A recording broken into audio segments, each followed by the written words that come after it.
woman and a Belgian man. But if you want to chat, investigation. If you want to type it, chat, you got to go to the YouTube channel, guys. Launched a new crackdown to reduce the levels of violent crime, but there was no mention of a fall in police officer numbers, despite a leaked Home Office document suggesting that it is likely to have contributed to a recent rise. Now, Facebook's sending messages to each of the 87 million users whose data was shared with Cambridge Analytica. The social network founder, Mark Zuckerberg, has apologised again. He's in Washington, where he's expected to be questioned when he meets politicians. Olympic gold medalist Helen Glover has lost one of the twins she was expecting with her husband, TV presenter Steve Backshall. The team at GB Rower has thanked people on Twitter for all their lovely messages. And Prince Harry and Meghan Markle are asking people who are buying them gifts for their wedding to give to charity instead. It says barriers are going up outside the London hospital where the Duchess of Cambridge plans to have her third child this month. Wet and windy for much of the UK, lows of 4. The Late Night Alternative with Iain Lee on talkRADIO. We have ways of making you talk. That'll do, wouldn't it?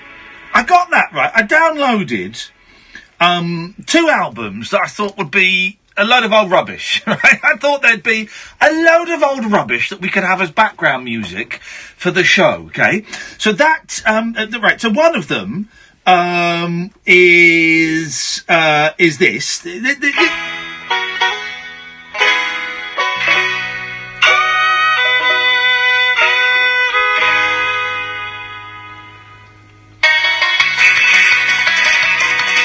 Took me years to write, will you take a look? It's based on a novel by a man named Lear, and I need a job, and I want to be a paperback writer. Paperback writer. So there's Picking on the Beatles, no G on Picking, which is just like bluegrass versions of... It's been a hard day's night, and I've been picking like a dog. Is that, right?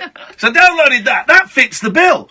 Then the other one's called Bossa and Beatles, right? It's bossa nova versions of the Beatles by a woman called Rita Lee. Now, obscure pop historians will know Rita Lee is from the Brazilian, I think, avant-garde 60s psychedelic group Os Mutantes.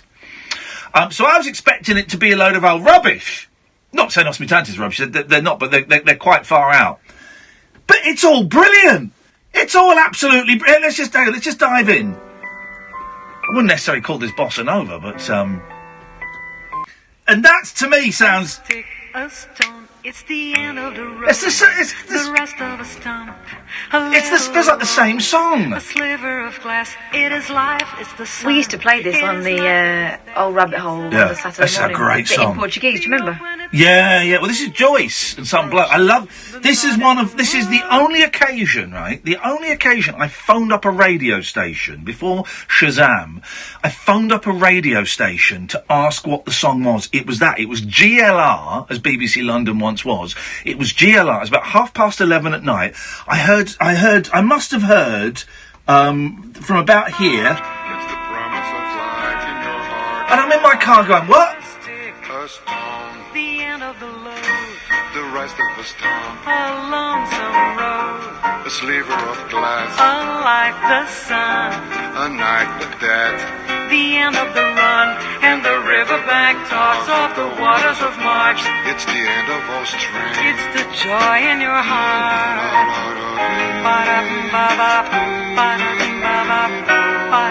So I'm listening to this going, this is the most mind-blowing thing I've ever heard. Pulled over in my car, thinking, right, get a pen and paper, they're going to say what this is. Here we go, they're going to say what it is. Got a pen?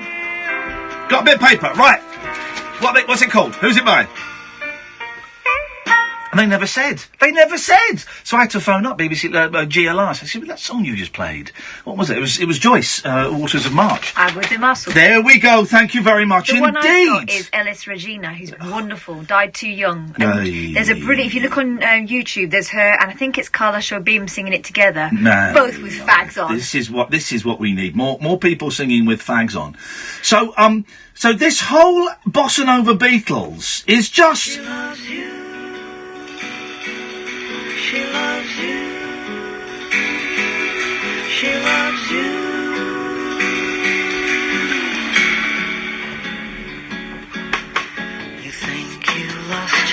that's so sexy. And because I'm having a real Beatles kick, right? You remember last week we ordered online, live!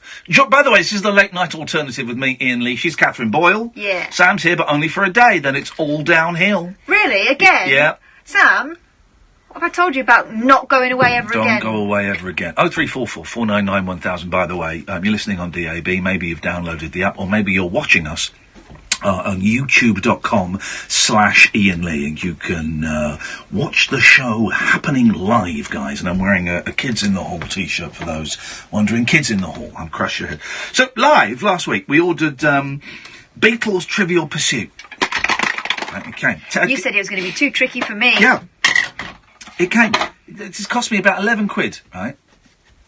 You get, what's that? 80 cards, 100 cards, right? The questions, it's an insult. I was expecting some really tough stuff, right? All right, we've done that card. Hang on a minute. What? Huh? With that question, okay. Okay. Okay, well, some of these are quite hard. Okay, some of these are quite hard, actually. Who was the lead... All right, let's do this then. Some of these are quite hard. Which Beatle played the character Musketeer Gripweed? It was John Lennon in the movie War. What is it good for? No, How I Won the War. Now, here's the thing. The American albums are different, so I'm slightly stuck with the American. What US album cover claims it is the first album by England's phenomenal pop combo? Now, the first album in the UK was Please Please Me and 12 other hits. But in the United States, it would be... I bet it's called Beatles First. I'm going to say Beatles First. I think it's called Here's Them Bloody Beatles. Meet the Beatles. Meet the There you Beatles. go. Okay. Pretty much Here's Who Them was the Bloody lead Beatles. singer in John's first band? That's a good question. Oh. Who was the lead singer in John's... John? Yeah, I would say John. Yeah, it was John. Yeah. Because it was John's band. What is the only Beatles song written by George with the word love in the title? What is the only Beatles song written by George with the word love in its title? Now, George didn't write many songs, so we can work it out. It's not that. Very well done, thank you. I think it was called Love You Too. Is that a song? Love You Too from Revolver. Thank you very much indeed. What 1966 film features music composed by Paul, stars Hayley Mills? I believe it's called The Family Way. The Family Way. Thank you very much indeed. And who wrote the screenplay for A Hard Day's Night? That's a tough question. That's a question that most Beatles fans... It's Owen. Alan Owen. Alan Owen. Alan Owen. There we go, ladies and gentlemen. That's... Are you going to play with yourself all night? Honestly, what a waste of money. And this whole weekend, I've had a really good weekend. Partly because I didn't take drugs or get high. Wow! But in other news, I had a really good weekend. It was a theatrical weekend, because I had the boys Saturday... Because it's Easter holiday, and I like to take the boys to see plays. I like to take my kids to see plays. I go and see movies and stuff. I like to go and see plays, you know. So Saturday, we went and saw Tiddler and Other Tales at the Reading Hexagon. Oh, Tiddler. It was good. It was Tiddler. It was the smartest giant in town. It was a squash and a squeeze. It's all those types of stuff. It was good. It was good, right? And then at short notice, I had the kids on Sunday, because my missus was working. So I was like, right, okay, let's see what we can find. And loads of people on Twitter had suggested the Polka Theatre in Wimbledon. Right. The Polka Theatre. And I looked, and they had a show on at 11 in the morning, and they had a different show on at 2:30 in the afternoon. It's like, right, fine, we're having this, we're having a day of it. So I booked tickets to the Polka Theatre, and the first show was called Much Ado About Puffin. Hey! And it was, and the second show was Chocolate Cake, based on the Michael Rosen book. I saw Michael Rosen the other day. I was at the BBC a couple of weeks ago, and the door opened, and as it opened, Michael Rosen walked past, and I got all starstruck. I got all flustered. And I really wanted to go out and say, I just want to say thank you, man. Thank you, because I've always thought you're brilliant since I was a kid, and now my kids think you're brilliant, and I like the show you do on Radio 4, and I just want to say thank you. And I didn't, because, because people do it to me, and I'm aware of how crushingly uncomfortable it is for them to do it to me, and I didn't want to feel crushingly uncomfortable, so I didn't. But so we saw these two shows, right? And it was crappy weather, and the plan was to, and they were both great. Okay, both great. Although I'm going to say this: when I do children's play, I'm going to have just speaking in it. You know, enough of this. But there's a lot of that. There was that in a couple of them actually. But they were really, really good plays. I don't want that to come across as a criticism. But as in the what's the theatre for the French? Yeah, my youngest said, "Daddy, why are there no words?" I was thinking, yeah, you know. But there's a thing, and the kids loved it, right? It's really tricky.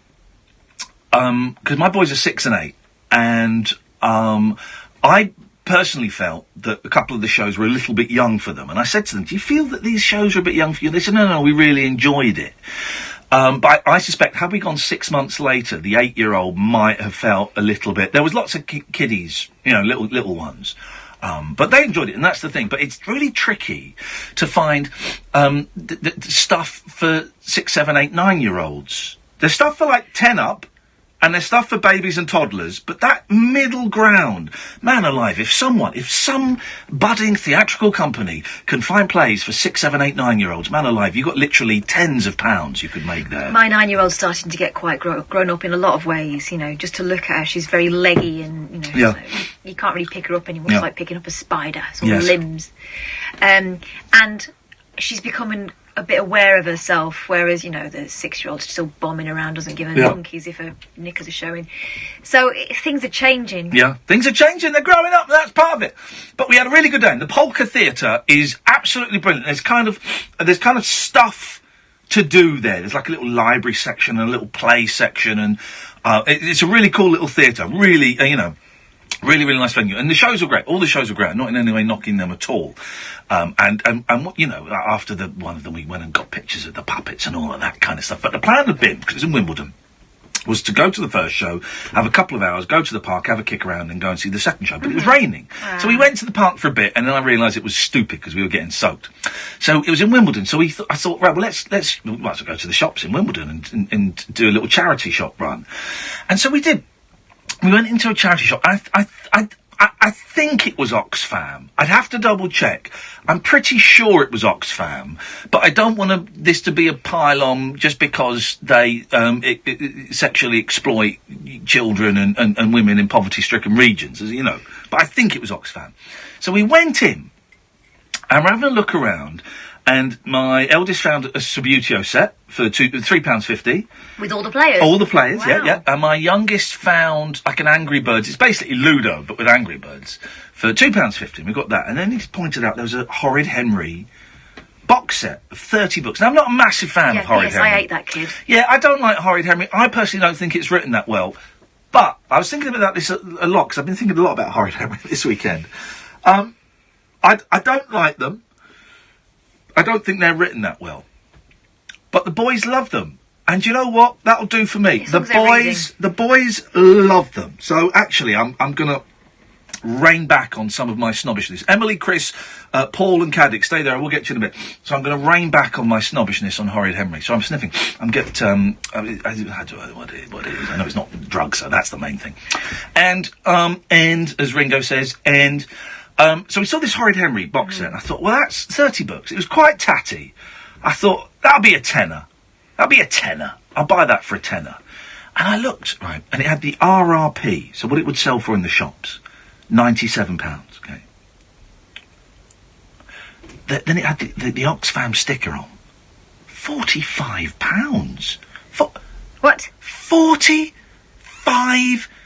Now, in Oxfam, you make impulse buys, right? At 45 quid's not an impulse buy. That's a phone call to the bank to make sure you can cover it. So I did the thing that you're not really supposed to do, and I went online. The book people are brilliant. If you want to get box sets, go to the book people. But I went straight to Amazon, and I looked. And there's loads of different Horrid Henry box sets. But the Horrid Henry box set that was there, brand new, was 23 quid. Wow, and they were charging 45 quid for a tatty old one. Already been read. Yeah, and it was tatty. It was in a really bad state. And my son was disappointed. I said, do you know what? Your brother's got a couple of box sets. I'll buy you the box set, but we'll get it sent. You'll get it in the week. Mm-hmm. And he was kind of cool with that. But I just thought, flipping it, the prices. And it's the same... It's not just Oxfam. And people saying, London prices. It wasn't London. Well, it was Wimbledon, I suppose. But the same with their records, right? Their records. Never buy records from Oxfam, because what they do is they get sent away to a record person who gets the record collector's guide to album prices, and he'll do it as though they're mint. So you can pay in Oxfam for, something that's maybe not 10 a penny, but is, for a tatty copy. For a tatty copy of Sergeant Pepper, for example, you can pay 25 quid without the inserts. And it's at the pricing in charity shops. Forget the scandal of the sex workers. Forget the, raping children abroad. Forget that. The greater scandal is the fortune they charge for their tat in there. I go in there because I want to have a rifle through the CDs and buy a couple of CDs. If a CD is more than £1, I'm thinking, nah, it's not worth it. Sometimes you get CDs. Sometimes the pricing in charity shops, not Oxfam but other ones, it's the old dears that do it. And their pricing is based on, 1963. And I forget, I was in Golders Green in London, and I went into a charity shop, and I was looking at the records, and the old dear said, I'm just about to price up some records, if you'd like to wait. I went, sure, okay. And she had these, Elvis 40 greatest hits, right? You'll have seen it in charity. It's a brown double album, brown and kind of sort of gold, but Elvis 40 Golden Greats or something it's called, right? And that album, double album, that's £2.50. That's a £2.50 album because you get it everywhere. She put, now, let me see, okay, £15. £15?! She was literally I then had to pretend to flick through them and just thought, it's just so this is it, guys. Charity shops, their overpricing is outrageous. 0344 499 1000. We've got loads of other stuff to talk about. It's a busy night tonight. This is the late night alternative with me, Iain Lee, on Talk Radio. Talk Radio. Dial up some dialogue. Talk Radio. We'll get you talking. Yeah, fucking outrageous. Intense recruitment. Opportunity is closer than you think. It can take you to places you've always wanted to be, and it's around every corner. So if you're looking for your next permanent, temporary or contract opportunity, hop into one of our 200 local offices or search Per Temps online. Per Temps, the face of recruitment. When the McCulloch man mows his lawn with his McCulloch lawnmower, he powers through even the toughest grass with one goal in mind, to finish the job before the match starts. And with his McCulloch lawnmower, he's got the power to get the job done. That's why his mates envy his lawn, as well as his team. Get your McCulloch lawnmower and other garden power tools at good DIY stores nationwide, or at McCulloch.com. McCulloch, the power to get the job done. Cast your mind back and think. Were you ever contacted out of the blue for a pension review? Were you advised to move your work or personal pension into a SIP, self-invested personal pension? Yes, I was. You could be due thousands if you were missold. Money Redress are trusted claim specialists in pension and investment mis-selling. They'll manage the whole claim for you on a no payout, no fee basis, so you can't lose. Text WIN to 85077.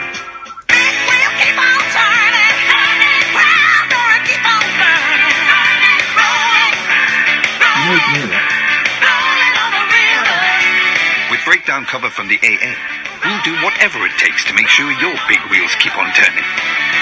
Our mechanics usually fix your car within 30 minutes of arriving. Breakdown cover from the AA, because anything can happen.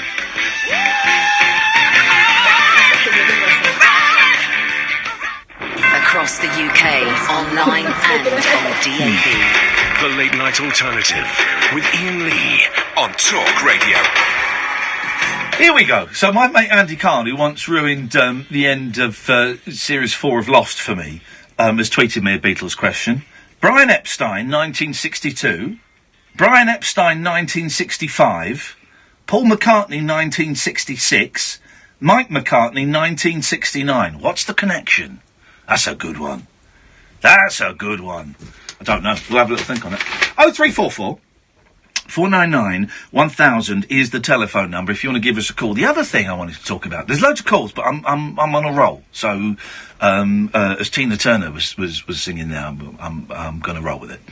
Oh, by the way, I chucked an Oasis album away after only listening to half of it at the weekend. Everyone said to me, right, I bought this about a year ago. Because I hate Oasis. Everyone said to me, the one Oasis album you'll like, The Master Plan. It's all the B-sides, and they're brilliant.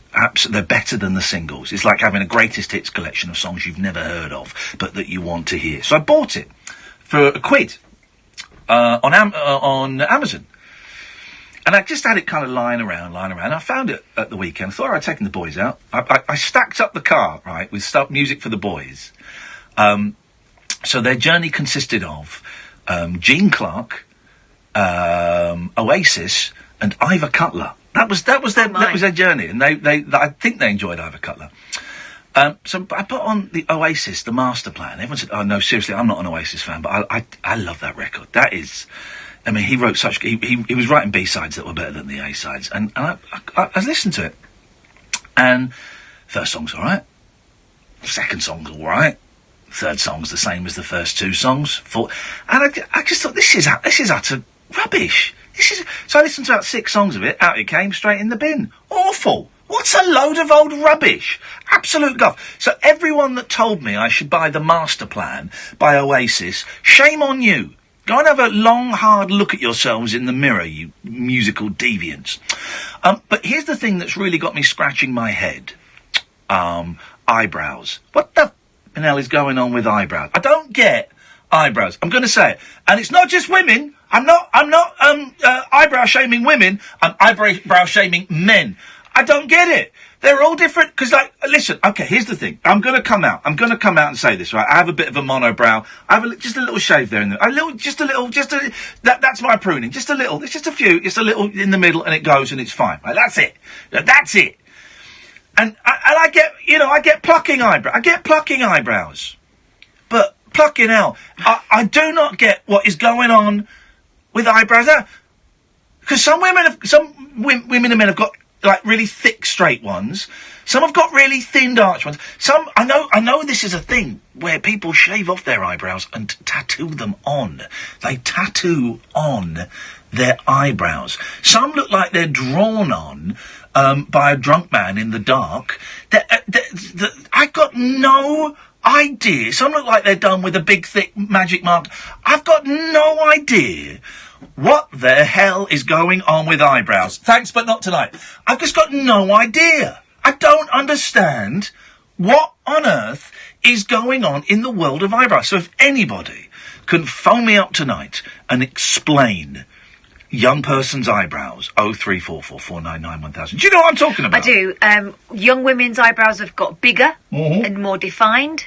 In the 90s, we all but plucked them off. It was like the sort of 1930s, tiny line. Do you remember? I do, yeah. Which was a bit of a shame. My mum would never let me, and thank goodness she didn't, because they don't grow back the same. But now they're really big, and I do quite like a bushy eyebrow, but keep it looking semi-natural. I like you, I'm a bit put off by the Sharpie type eyebrow. Well, like they've been coloured in. And men seem to be getting smaller. Men's are all over the place. You know, it's So I think some men are going to women who pluck their eyebrows like women's eyebrows. Yeah. Well, I would never if you're going to get your eyebrows plucked, don't get it done go to someone who's got a shop, not someone who's got a reclining chair in the middle of a shopping mall. That seems to be a thing, doesn't it? But here's the thing, you made me think, and I was really trying to make the show family friendly, and do you know what? We can't. So let's just go straight there. If women are reverting back to the bushy eyebrow, does that mean women will revert back, and I pray to God they do, to the bushy bush? I think they might, actually. They must do. They've started to realise that, 1, it's a lot of maintenance, and 2, it's there for a reason. It's there for a reason. Well, it's like the eyelashes of the... Someone told me that eyebrows were there to keep jam off your forehead. I don't know if that's... Someone tweeted that. I don't know if that's actually true. I don't think women will stop pruning their nether regions while the pants are so small. We have an answer for the Beatles question. Brian Epstein, 1962. Brian Epstein, 1965. Paul McCartney, 1966. Mike McCartney, 1969. Can I have a guess? Yep. Did they get beaten up? No, best man at each Beatles' first wedding. Oh. There we go, you see, well done. 0344 499 1000. Charity shops, eyebrows. We haven't even started yet, guys. We haven't even started yet. We've got shed loads for tonight. Right, let's get through these. He used to be known as John Paul. Even though his real name is just John, we call him Paul. It's Paul. Hello, Ian. There was a good build-up, wasn't it? It was, yeah, very impressive. Thanks very much indeed. It's my job. It's my job to build up the mundane. Not being rude. I don't mean to be rude. That came across as rude, and I didn't mean it to be rude, and I retract it henceforthwith. Can I, just for my notes, John Paul, are you being John Paul or John Paul or John or Paul? I'm sticking with Paul. I'm rolling with it. Yeah, he's rolling with Paul. I'm going to put an asterisk because I think this might be a phase. Okay, that's fine. It could be, yeah. I still feel like I'm referring to myself in the third person at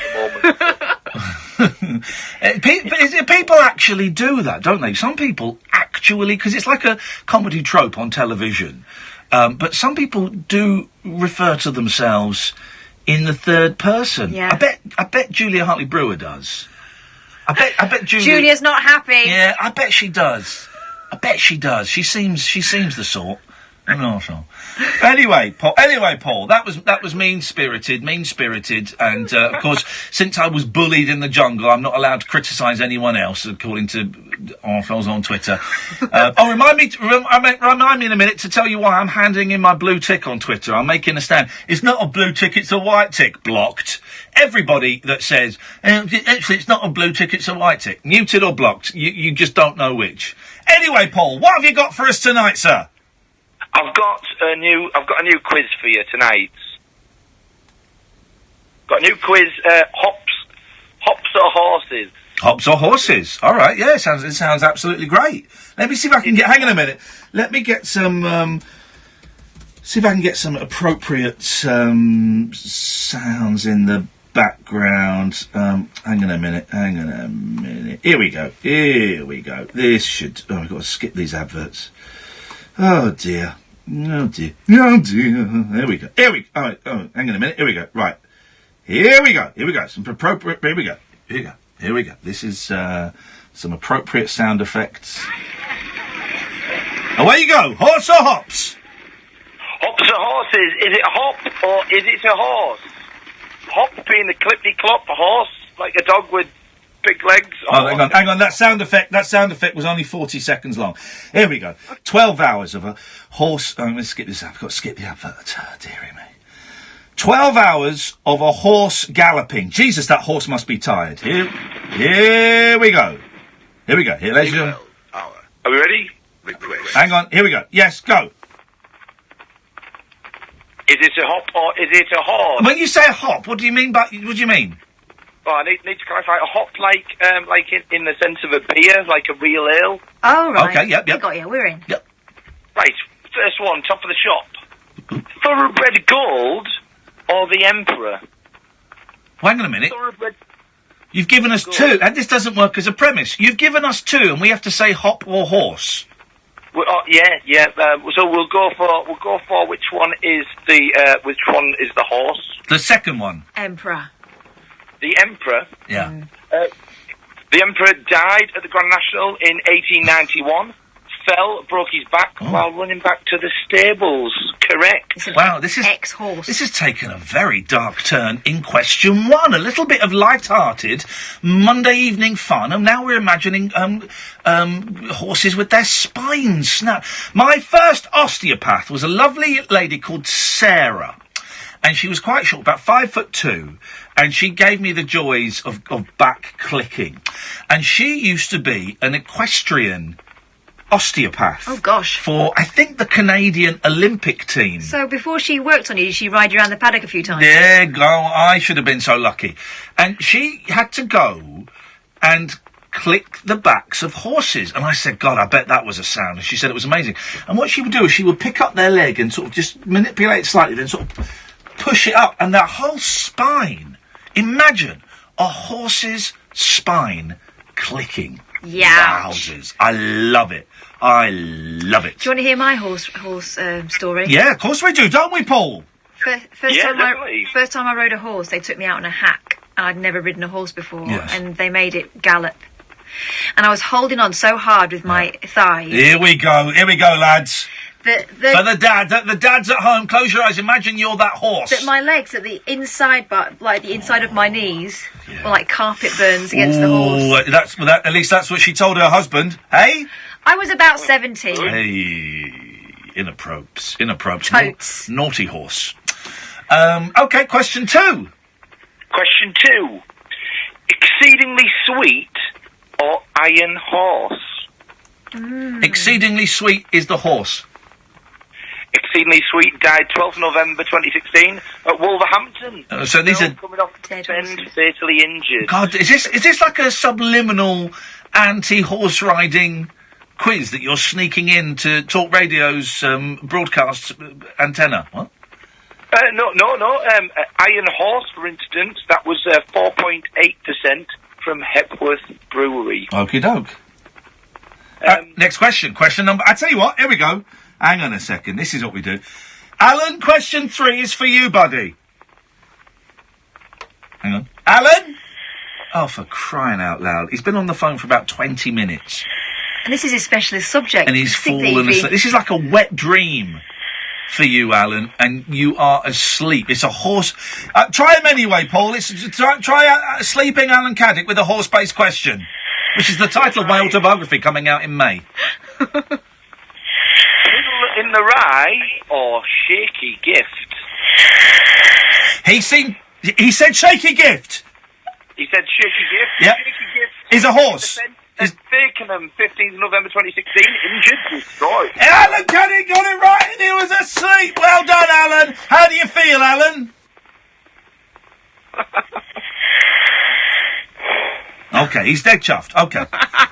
Next question, Paul. Quite soothing, like the sound of the sea. Next question. The sound of the sea. Rip and Raw or Newcastle Brown? Oh, Rip and Raw is the horse. Whoa, no. This is one of them. It's one of those TQs.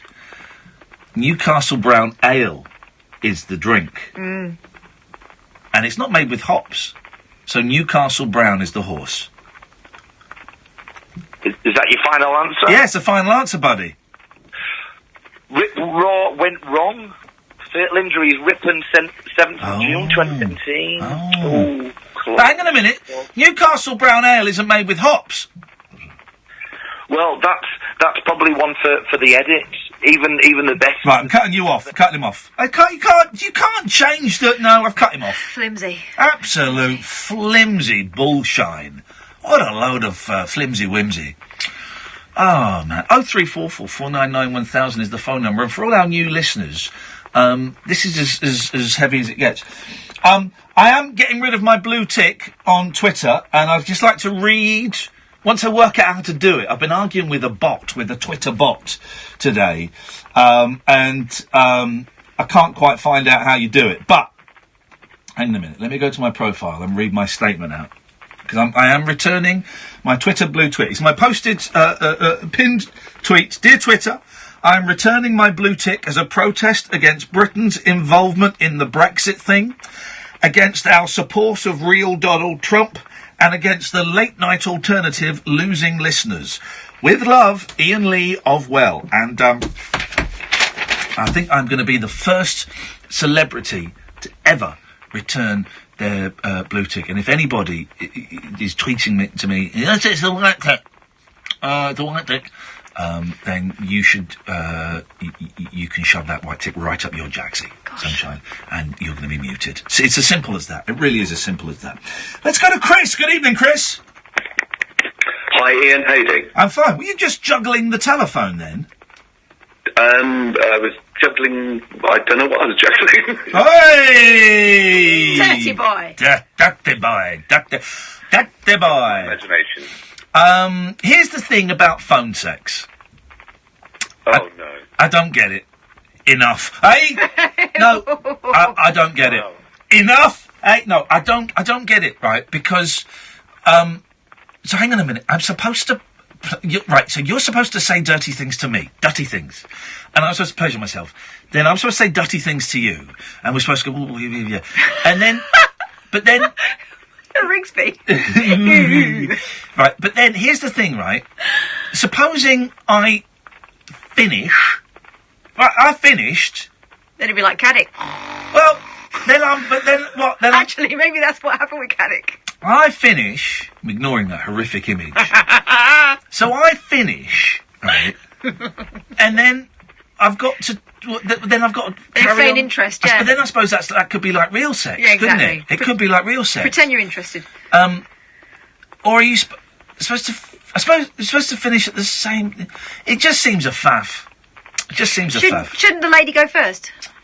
But then here's the thing. But then supposing the lady finishes. Sorry, Chris, we'll be with you in a second. If you can shed any light on this, do pipe up. No, I've got nothing to add. Okay, good lad.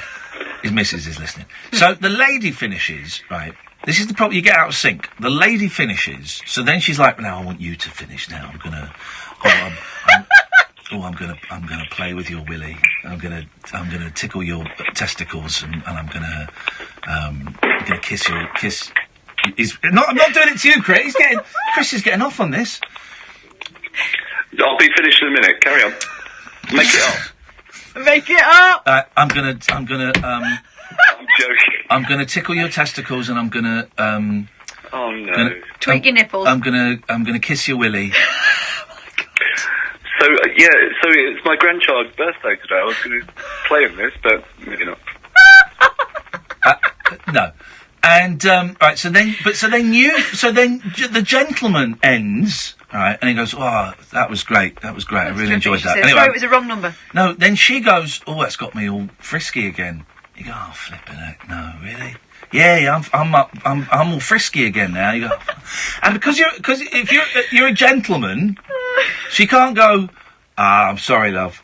Right, but you can't do the... So they sort yourself out. So yes, you go, "Sorry, it's breaking up. We're breaking up." I just couldn't be bothered with it. So I apologise to everyone who's been emailing me asking me for that. Anyway, Chris, what? It's Dirty Chris is his first time. Is it your first time calling us, Chris? Yeah, I'm just wondering how much do I have to pay for this? Outrageous. Do you see? Do you see? We're paying you. Listen, do you see the levels? This is why I don't want any new callers anymore, because the levels they drag us down to. Maybe it's the rhythmic pounding of the horse hooves that's It is a literary device, the horse. Yeah. For, rampant masculinity. Anyway, Chris, what have you got for us this evening? Well, nothing as interesting as that. Oh. Unfortunately. No, I also got that Beatles Trivial Pursuit. It's rubbish, isn't it? Well, I don't know, I'm torn, because when you said it, I was reading through, and you've got things like, according to a 1964 Beatles single, "What Can't Money Buy?" Oh, God. And the worst one is George Harrison's Apple Jam song, and the title is "It's Johnny's Birthday," was recorded in honour of which Beatle? Oh, man. Gosh. Which one was it, though? I'm going to pick a card at random. Here we go. I like the one about John's band, who was the lead singer of John's band. Which Beatle performs a solemn piece at the start of Let It Be? Piano piece at the start of Let It Be? Paul. There we go. We're going to say Paul. Okay. Which Beatle is shown in profile on the Revolver cover? That's a good question. Paul. I'm going to say George. Let's have a little look. No, Ringo. It's Paul. You're right, it's Paul. Who was the owner of the Casbah, a Liverpool club in which the Beatles played? Mona Best. Pete Best's mum. He's probably right. Well done. Which oh, for crying out loud. Listen to this, right?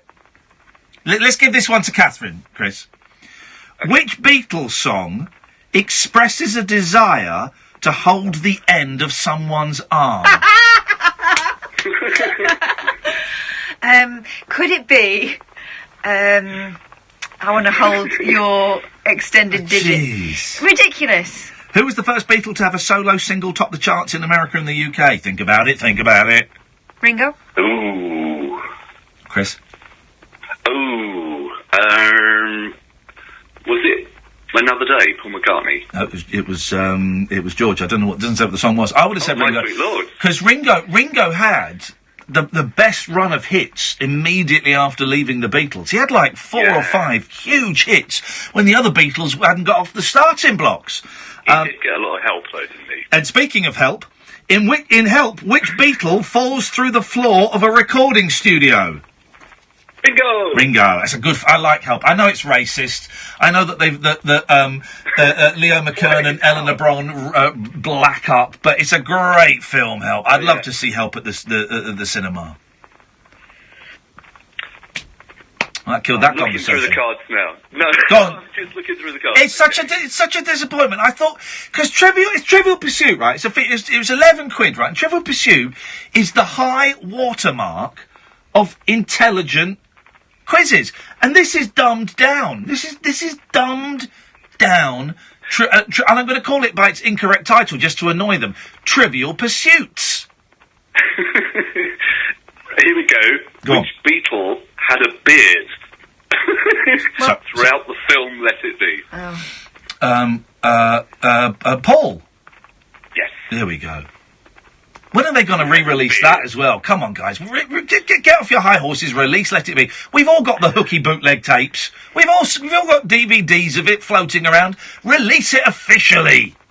I have to say, Ian, thanks to you, I've been listening to the Anthology Revisited.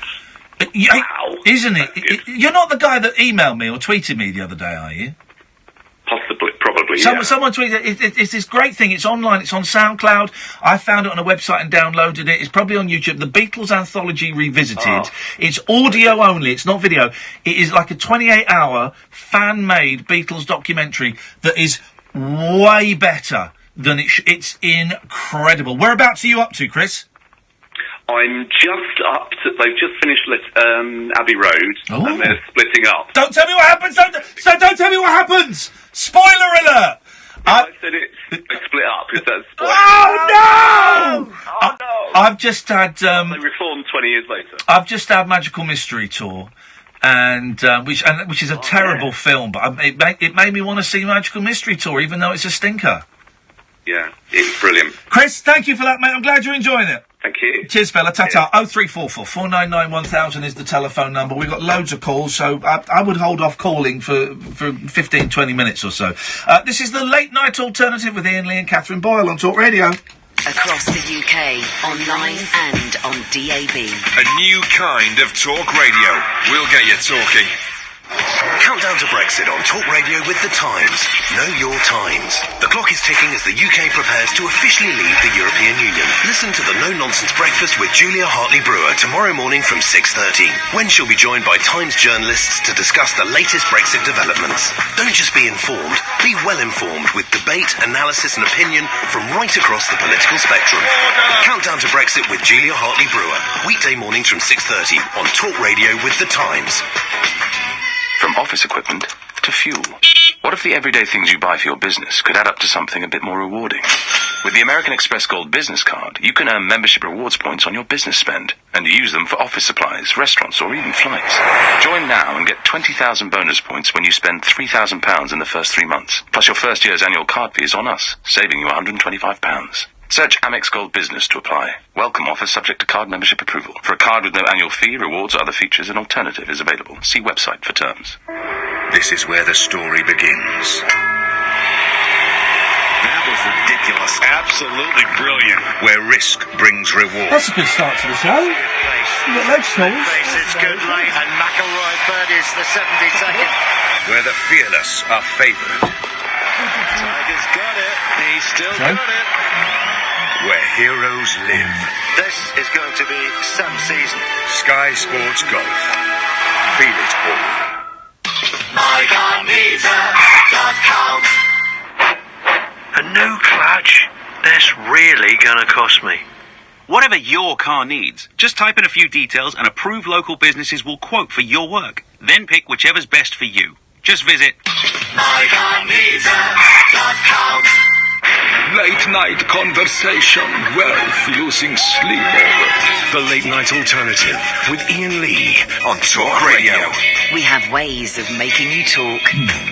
Also tonight, so we've talked about the Beatles, we've spoken about charity shops and eyebrows. I want to throw this out there as well, but partly because I need a little bit of help, but partly because it would just be interesting to have a chitty-chat about it. We mentioned it briefly before. Paddington Green. Still chasing down the final 4 series of Paddington Green. I was Facebooked Claudia, the scooter lady, again today, and she says, "Oh, I've not forgotten your DVDs! You were brilliant in the jungle!" Partly because I need a little bit of help. So, with reminding, I want your favourite reality TV shows, and I use that term loosely because what I really mean are fly-on-the-wall documentaries, but we don't call them fly-on-the-wall documentaries anymore. We call them reality shows, which is wrong. But I don't mean the game shows. I don't mean The Jungle. I don't mean Big Brother. I don't mean, like Towie and stuff. I mean things like The Family, the 1974 BBC documentary about the Wilkins family in Reading that is on YouTube and is just wonderful to watch. I mean things like Paddington Green, which ran for 6 series, I found out today. Started in December 1998, ran for 6 series, and it had I can't remember the name of the young transsexual... Jackie. The transsexual sex worker. There was the guy... There was the old boy that ran like a wig shop and was making an elixir of youth. Do you remember that? Yes. There was... I think it was Gary, who was the locksmith. So there was that. There was A Place in Greece, which was my personal favourite. Series 1 is great. Series 2 isn't worth the time of day because it's all scripted. But Series 1, it's about these 4 friends that want to build their dream home on an island in Greece. And one of them wants a giant window. And halfway through it, one couple says, "You know what, this is nonsense, we can't do it," and they're out. And it's absolutely brilliant. One's got a birthday card from them. So I'm talking about programmes like that. A Place in Greece, Paddington Green, Airport. Let me. I need to get my little book and I need to jot these down. I've got pens. I've got. What's that song? I've got sickness in my bones. I got.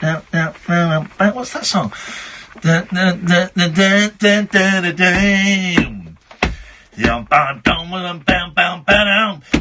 Bottom Girls, Black Queen. Now we got there in the end. Right, so docu-soaps, I guess, is another word that you could use. Docu-soaps. So we've got Airport, Place in Greece, Pea Green. There was that one about the. Was it about the Glaziers? Was it called the Andersons? And it was really good. It was this couple. I think they were Welsh, but then it would go off into little fantasy sequences where they'd be like ballroom dancers or something. It was a good show. What was the one about driving with Maureen in it? Oh, flipping heck! What was that called? Don't Google it. What was that called? 03444 99 1000 is the telephone number. Let's go to Jace. Good evening, Jace. Evening, Ian. Evening, Kath. How are we? Jace. Good, thank you, Jace. What you got for us, mate?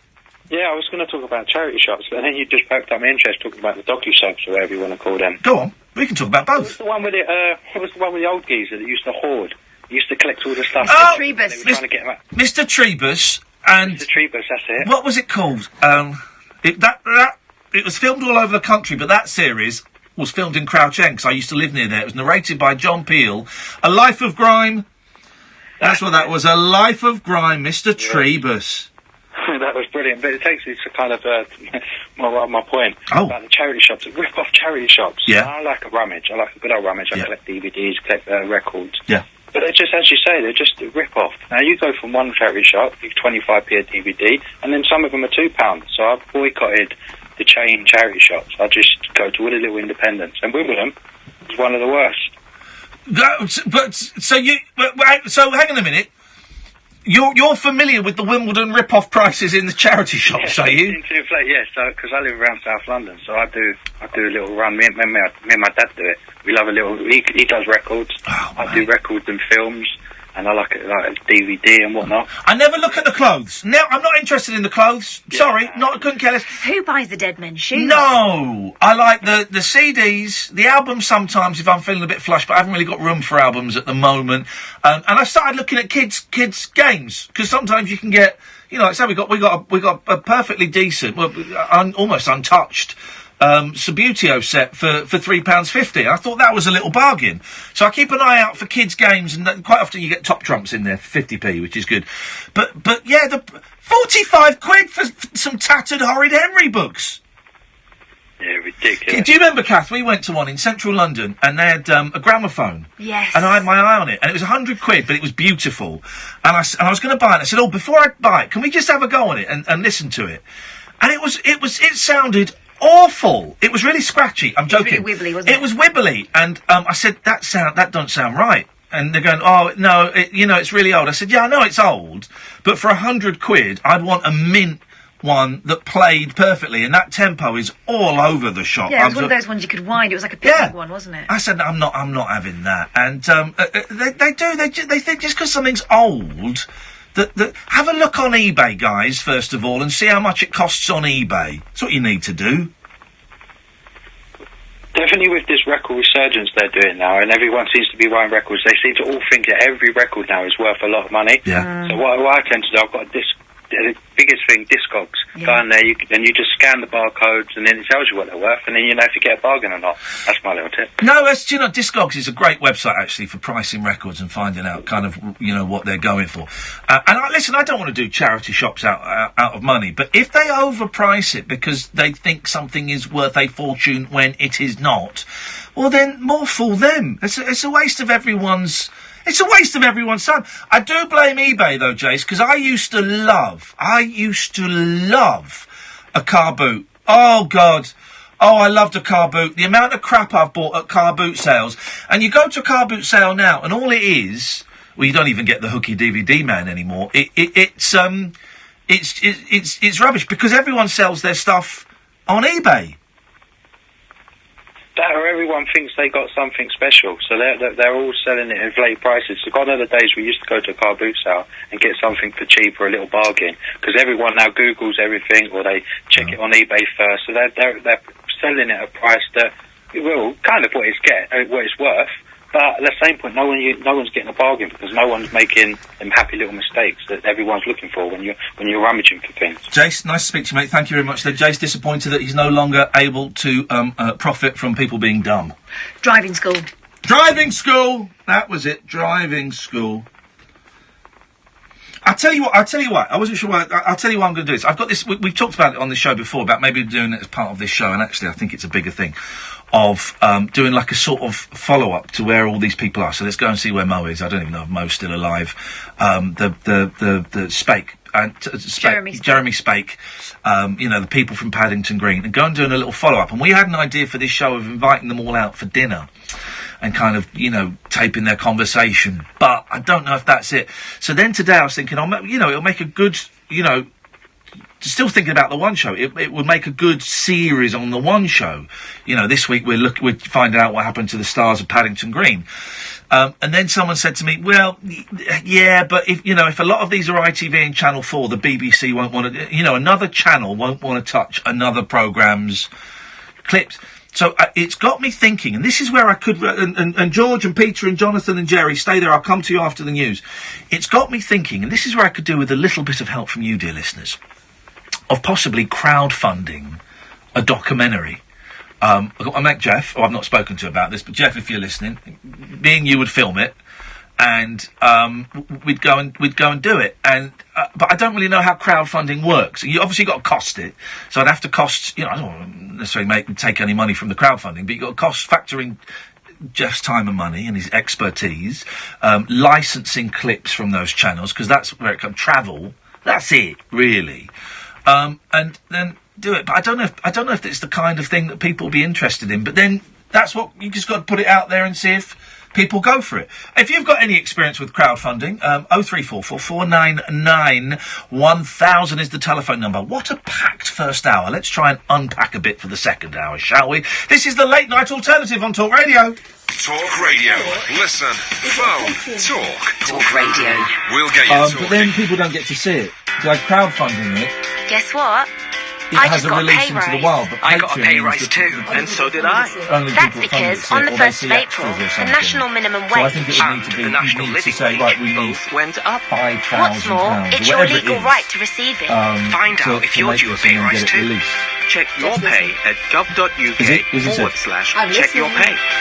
The national minimum wage. Hello, Jeff. The national Is he on YouTube? It's a step up in pay. Jeff, I was going to call you about it, but I didn't. But Cast your mind back and think. Were you where's, ever contacted out of the blue for a pension review? but we should have a You chat advised about to it move and your cost it work up properly. Personal You know, pension cost it up into a so SIP, that self-invested personal pension. at the very best, very worst, I kind of I'll put in a few Money quid myself. redress at trusted Actually, claims it's not even specialists breaking even in from me. pension and But investment you get business. paid for your They'll manage the services whole and your claim skills, for you and on a we no get paid for payout, travel no and, fee basis, so you can't lose. The main cost is Text going to be WIN licensing. to 85077. Right, sandcastle's finished. Yeah, So, decaf cough. what now? One Swimming, second, please. crazy golf, tennis, Okay. the arcades, the water slides? No, I'll have a cough, please. Ready Yes, to please. join millions of families across the UK and Europe on a halts from £15 only with the Sun? Oh yeah! Pick up the Sun and start collecting today. T's and C's apply. Keeping your four wheels fresh. Okay, Jeff, I will. When you've got a four-legged friend, can be a hairy business. Until now. Power Out Pet Mess Kit is the brilliant new product from Turtle Wax that keeps canine-carrying cars clean. Whether you take your Vizsla in a van, your hound in a hatchback, or your black lab in a black cab, Power Out Pet Mess Kit is the simple way to remove the unwanted hairs and odours pet passengers leave behind. Turtle Wax Power Out Pet Mess Kit. Trusted innovation inside and out. Available now from Euro Car Parts and all good retailers. Across the UK, online and on DAB. Talk Radio, on the hour news headlines. Good evening, I'm Carl Hartley. The US ambassador to the UN claims Russia has the blood of Syrian children on its hands. When the Syrian military pummels civilians, they rely on the military hardware given by Russia. Russia could stop this senseless slaughter if it wanted, but it stands with the Assad regime and supports without any hesitation. Nikki Haley has been speaking at the United Nations Security Council meeting following an alleged chemical weapons attack that killed dozens in the rebel-held town of Douma. The US called for the meeting along with the UK, France and 6 other countries. Russia denies Moscow or the Syrian military was involved in the suspected attack. Now, 2 former IS fighters have warned there will be more IS-inspired attacks in Europe. The 2 men, known as the Beatles due to their British accents, are thought to have been part of a notorious terror cell belonging to the group. President Trump's personal lawyer's office has been raided by the FBI. Michael Cohen made a payment of over £90,000 to porn actress Stormy Daniels, who claims to have had an affair with Mr. Trump. 2 children aged 6 and 8 are among 3 British people who have been injured in a bus crash in Malta. The double-decker hit a tree, killing a Spanish woman and a Belgian man. And Prince Harry and Meghan Markle have asked their wedding guests not to give them any presents. Instead, they want people to make a donation to one of their chosen charities. Wet and windy for much of the UK, lows of 4. The Late Night Alternative with Iain Lee on Talk Radio. We have ways of making you talk.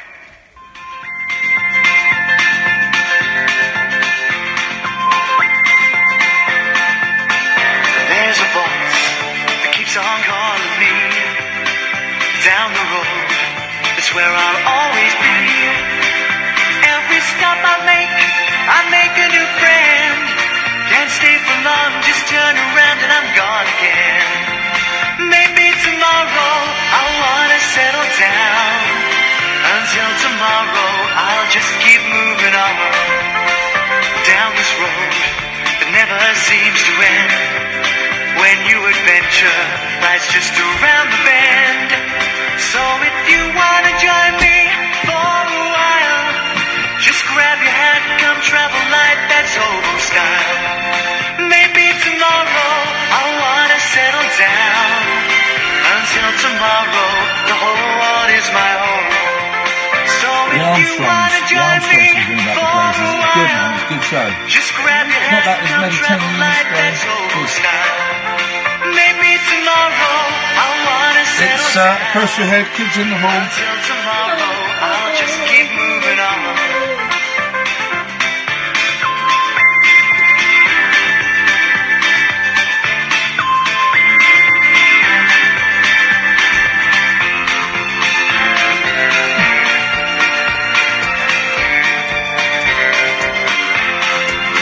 Maybe tomorrow I'll wanna settle down. Until tomorrow I'll just keep moving on. There's a world that's waiting to unfold. Yeah. A brand new tale no one has ever told. We've journeyed far, but you know it won't be long. We're almost there and we paid our fare with a hobo song. Maybe tomorrow I'll wanna settle down. Until tomorrow I'll just keep moving on. So if you wanna join me for a while, just grab your hat, come travel light, that's hobo style. Okay. Maybe tomorrow I'll find what I call home. Until tomorrow, you know I'm free to roll.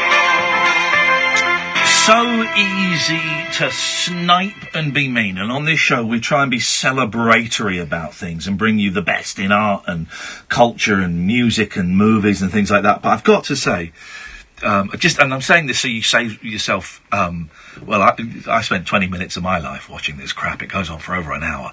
The Seth Rogen charity thing on Netflix.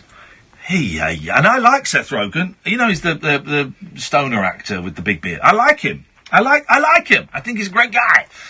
But this charity special thing, geez, it was awful.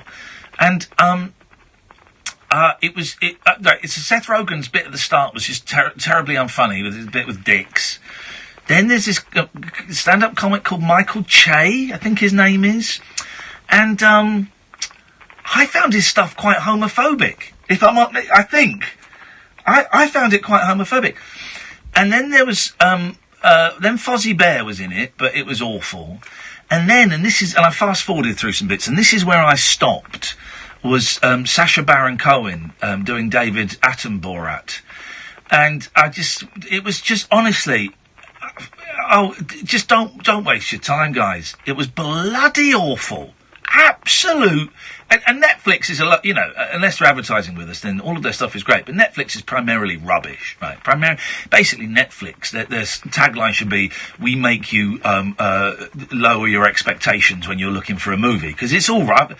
I started watching Smoking Aces, that was rubbish. I started watching Land of the Lost, that was rubbish. All rubbish, right?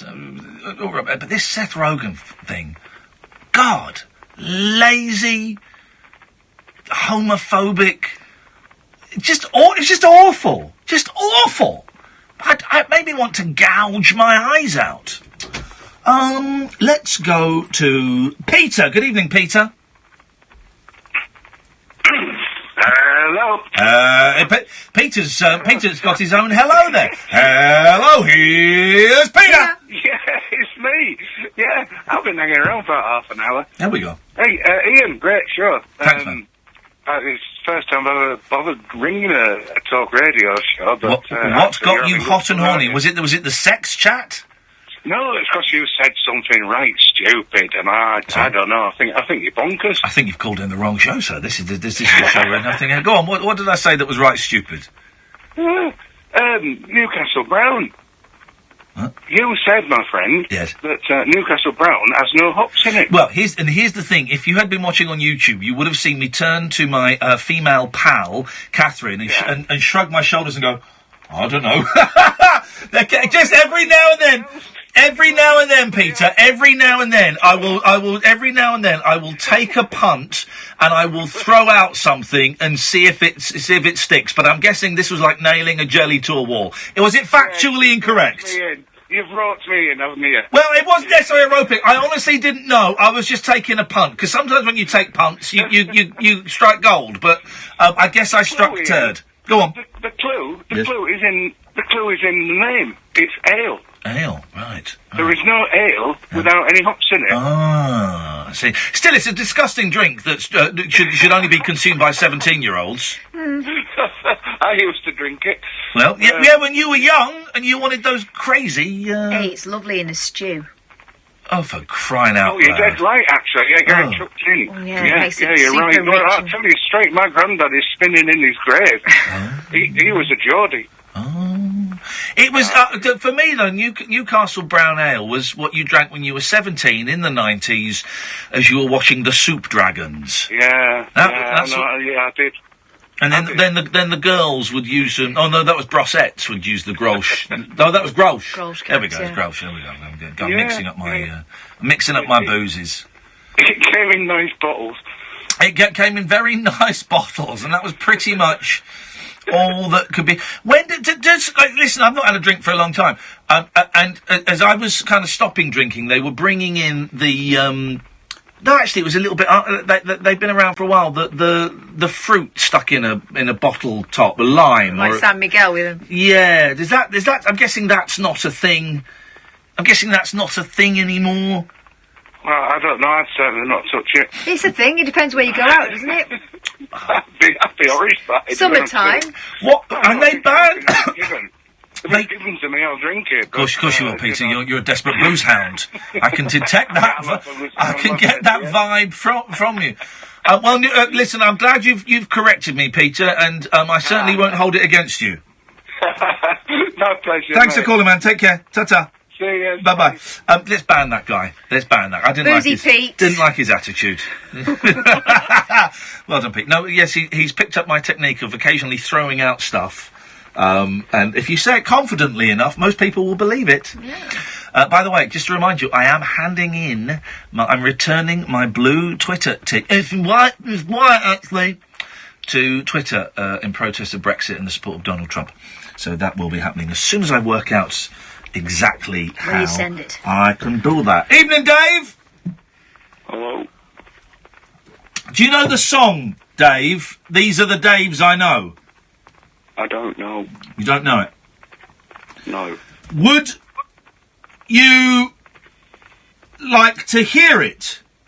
Yeah, go on then. Okay. You sure? You don't sound particularly excited at the prospect of hearing the Daves I know.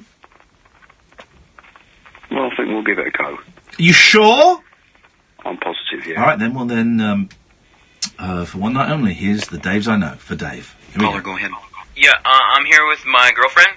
Hi. Do you want us to turn our radios down? We already did.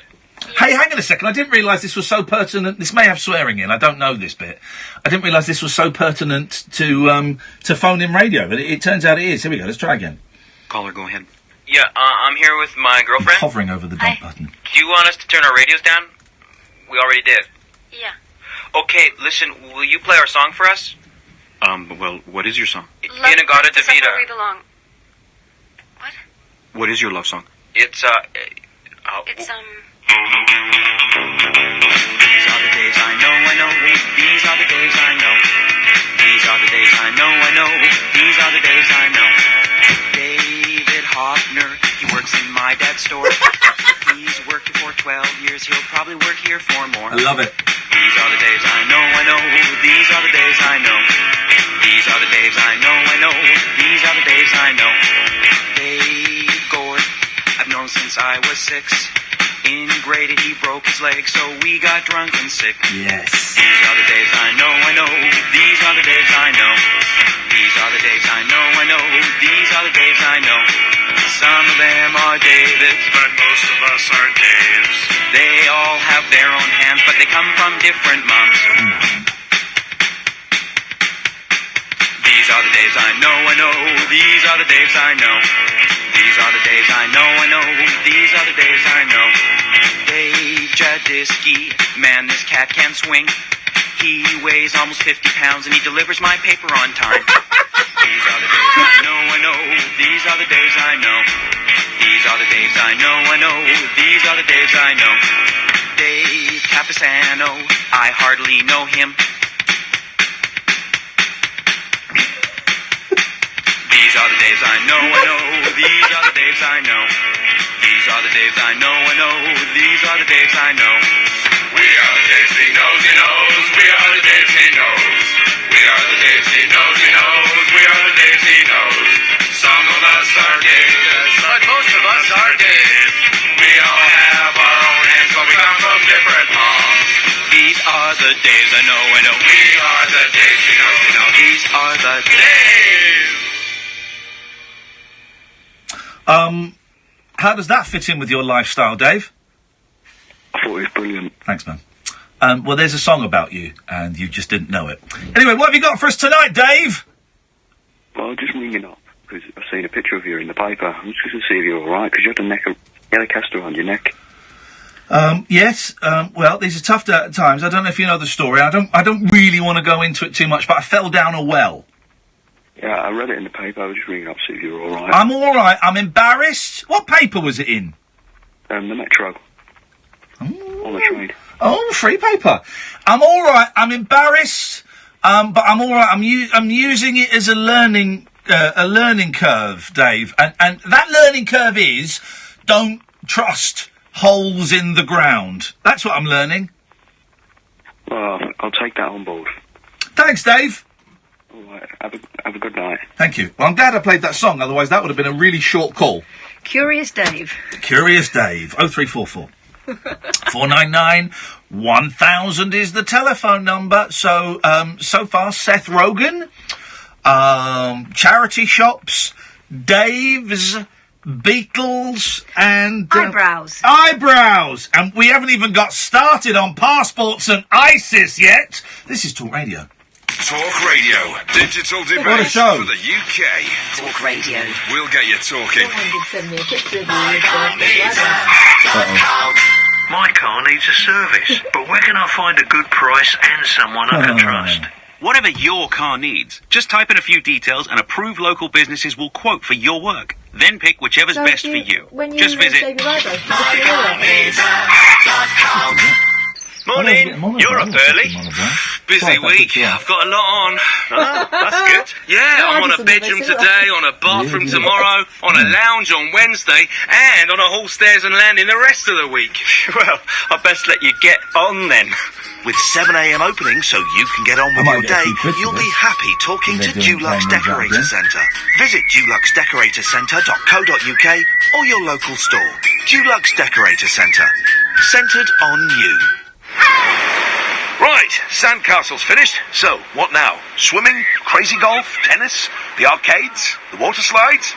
All of them. Ready to join millions of families across the UK and Europe on a halts from £15 only with the Sun? Oh yeah! Pick up the Sun and start collecting today. T's and C's apply. Alexa, who is the best English rugby player of all time? Good question. My favourite is Johnny Wilkinson. Kicked me out of the society again.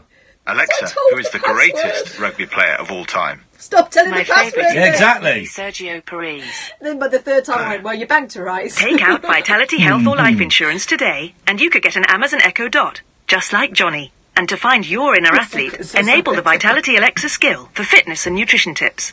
To get your Amazon Echo Dot, just search Vitality. New member offer available on certain Vitality plans until the 30th of June 2018. Minimum monthly premiums, terms and conditions apply. The Late Night Alternative with Iain Lee on Talk Radio. We'll get you talking. And as Steve Allen gets another Ofcom held against him, this time for being racist towards the traveller community, we go to Jay. Good evening, Jay. How are you? I'm very well, Jay. How the devil are you? I'm good. I got to you pretty quickly. I just called up. These things happen. Don't tell that to the people that've been waiting for ages. Will get. I don't know who's been. I don't know. Listen, here's the thing. There's supposed to be a system on here that tells me how long certain people have been on hold for, but that system is completely screwed. So it gives me random times that are meaningless to me. So I just take people, and the first one I see I grab. So yes. Well, I just caught the tail end of the conversation you were having with the fellow about charity shops, and you were talking about records. Now, this weekend, I've made a little bit of a discovery. I was clearing out a room, as you do, and we need a nursery because we've got a little one on the way. All right, mate, stop showing off. Stop showing off your life is going well. Well, I'm living in one room. I had to scrape shit off my toilet today. That's how well my life's going. But anyway, you carry on with your successful life. He's going to be scraping his fair share of you know what as well. Fair play, that's true. And it won't be his own. Yeah, it's not you never know. I found a big load of 45s that belonged to my granddad, records. And among there was She Loves You, the Beatles. from back from the 60s, and there were some Elvis ones and Matt Monroe and all that, and I was getting really excited, thinking, I wonder if it's worth everything. So I was Googling that today, and then you mentioned that website. I've just gone on. Discogs.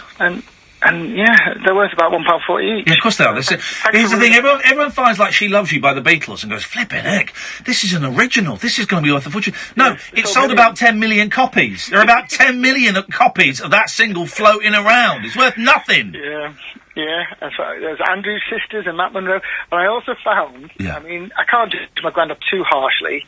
It was a different time. Yeah. And he also gets it was perhaps a record that is viewed as perhaps culturally insensitive now. It was a children's record. The Boomerang Won't Come Back. Pardon? Sorry? No. Oh. Is it boom buddy boom buddy boom buddy boom? No, it's similarly culturally insensitive but a different culture. Go on. And I don't even know if I can say it's not an N word. Okay. I don't know if I can say the word. Little Black Sambo was the name of the character. Yeah. Oh, Little Black Sambo. Yes. Who's that by? And I saw. I don't know. Let me have a look. Let me go and get it. It was. And I put it on, and it was.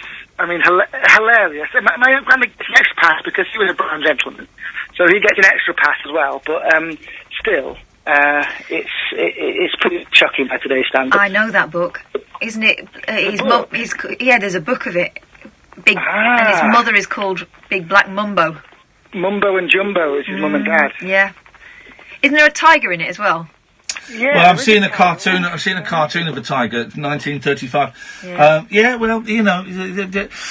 Different days, you know, different eras, and isn't it great that we're making progress and heading in the right direction? Generally. Is it allowed to laugh at it? I think if we're laughing at it, not laughing at its concept allowed, isn't it? Or does that make me bad? No.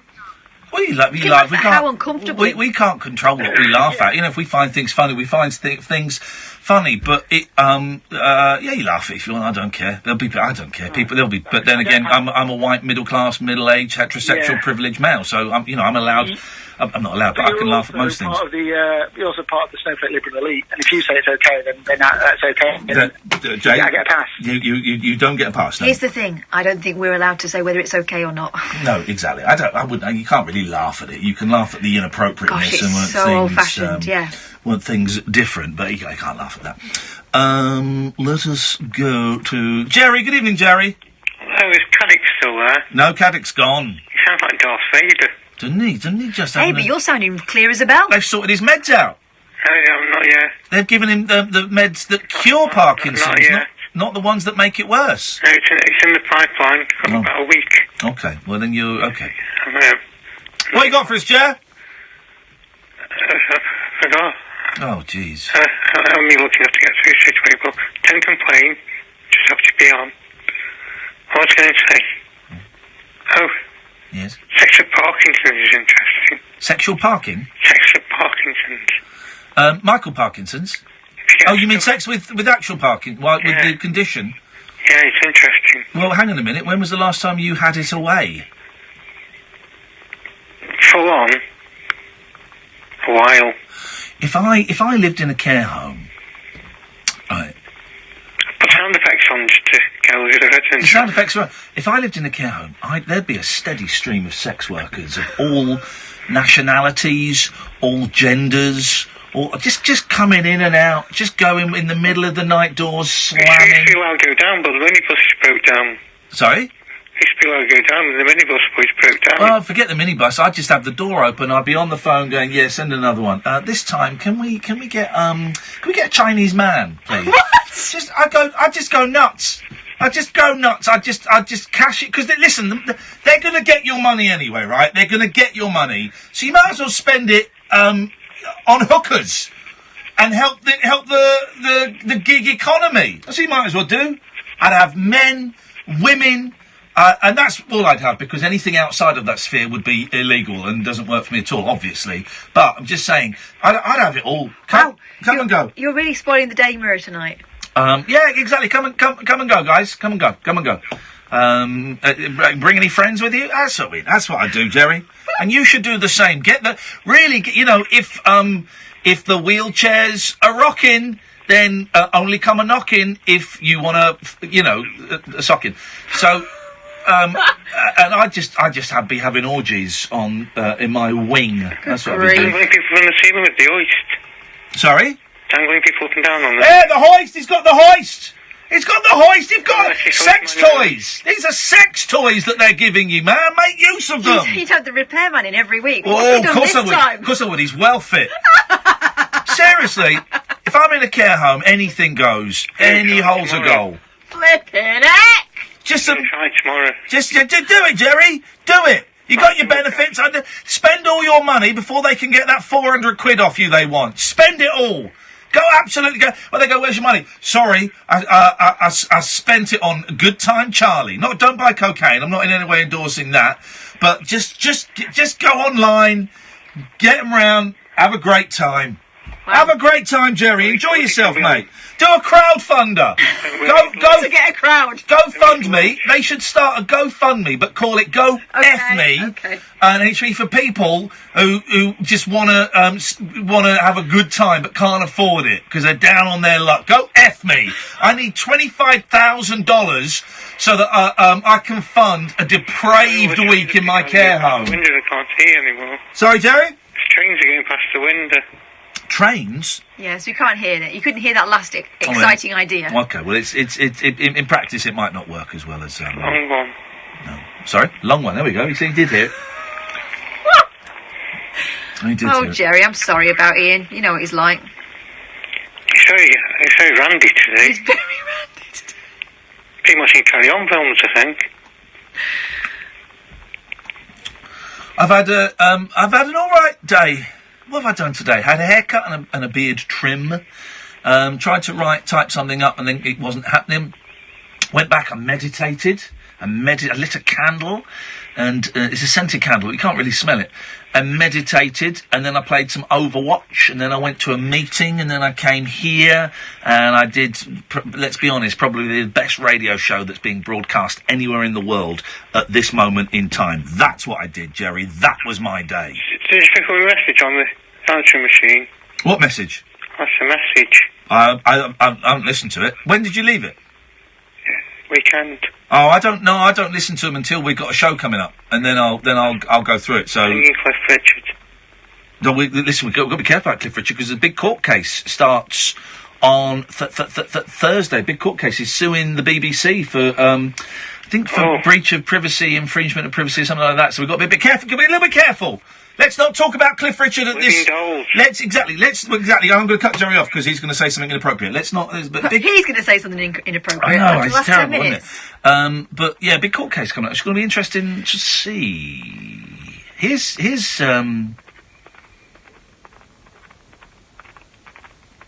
No, I'll keep my mouth shut. But I'll keep my mouth shut. It's probably best to keep my mouth shut. But I want to say something to you in private. Oh, let me turn that horse sound effects up and we'll step outside. Step outside and I want to say something to you in private.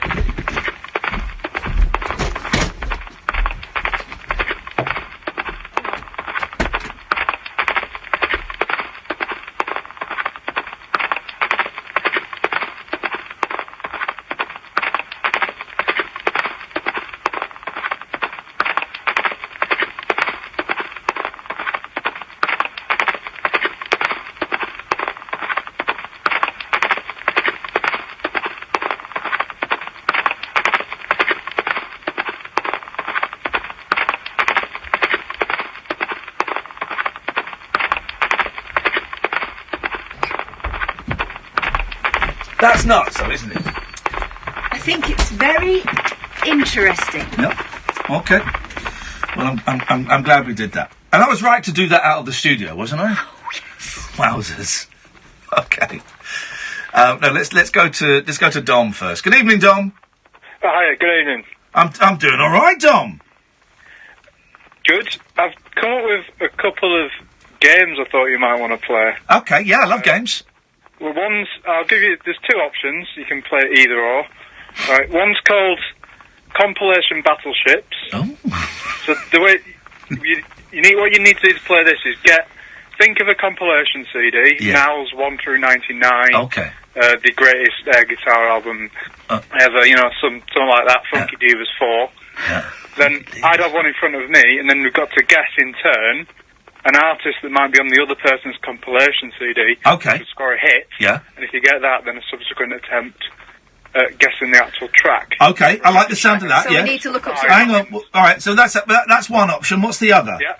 The other one hasn't got a working title yet, but the idea is, so I'd find a film on IMDb, and then from the names of... I'll give you one as a proof of concept. Okay, go on. So I'll give you, say, for example, the names of 3 unnamed extras in a film, yeah. and you have to see if you can work out the film from them. Okay. The one I could give you would be, for example, Forest Ranger 1, Young Woman in Bath, Old Woman in Bath. Hot Tub Time Machine. No. Any other guesses? Yogi Bear. The Shining. Oh. So you got the scene where there's a young woman in the bath and an old, so that's an example of that. Okay. Let's do the compilation one, because... All right, go on then. All right, I've got to find it. Kath's going to find it. One. All right, hang on a minute.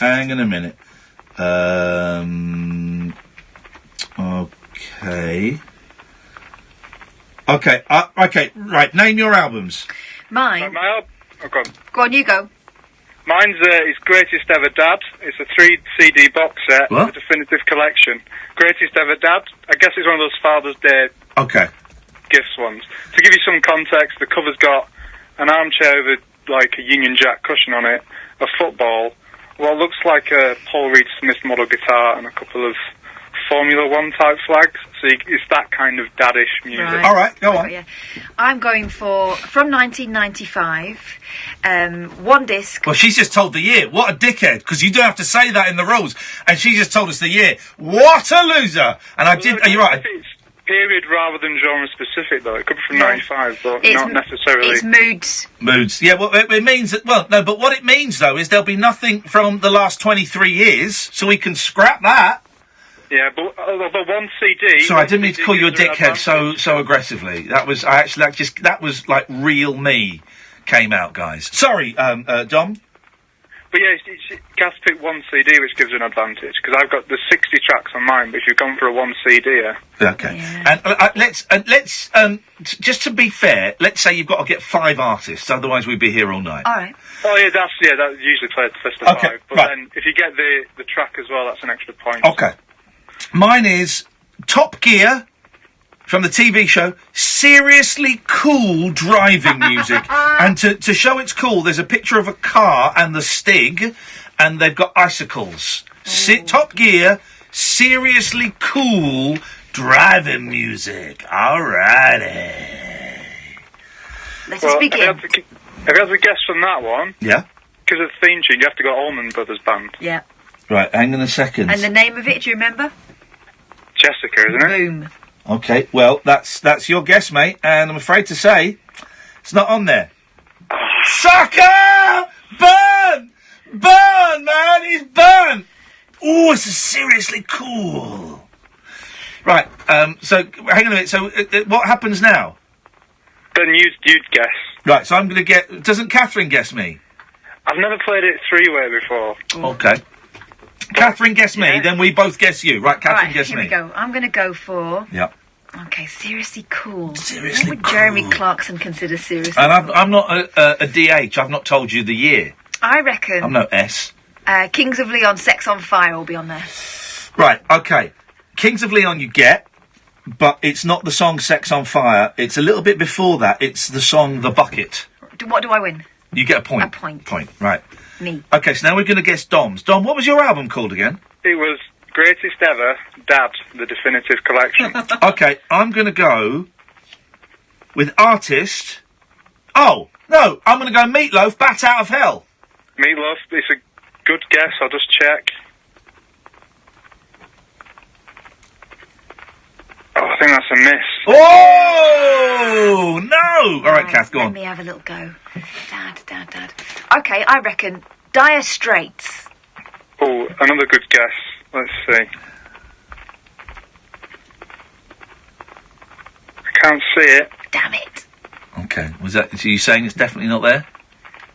No, I can't see that one either. All right, okay, so Catherine, remind us what yours was called? Moods. Moods, from 1995. Moods, as in, she's in a mood. I'm going to say Enya. I was going to say Enya. I said Enya. That's fine, you've had that. Yes! And that song, Sail Away. Orinoco Flow. There we go. So I get 2 points. Yes.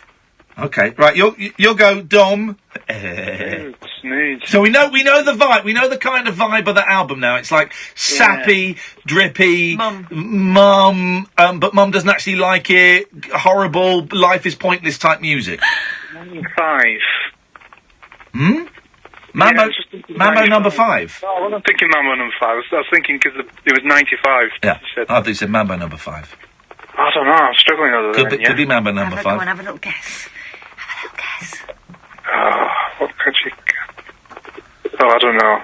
Oh, I know what else is on. Lighthouse Family. No, it was way before them. Okay, right. So now it's all on me again. Right. So you got to pick. So don't forget, mine is called. So how many points? You've got 2, haven't you? Yeah, you've got one. And Dom's got none. Dom's got none. Top Gear, seriously cool driving music. Shall I help? Shall I give you the year? If you want. Yeah. 2007. Right. Okay. Okay. Although a lot of these are from earlier than that. All right, I've got a good one. Okay, you go first, Kath. Me, Santana. And which Santana song are you going to go with? Don't matter, does it? But I'll go for Maria. Incorrect answer. Santana is not on that album. Dom, over to you. I'm going to go with Thin Lizzy. Oh, hang on a minute. Which song are you going to go for? Boys Are Back in Town. 2 points!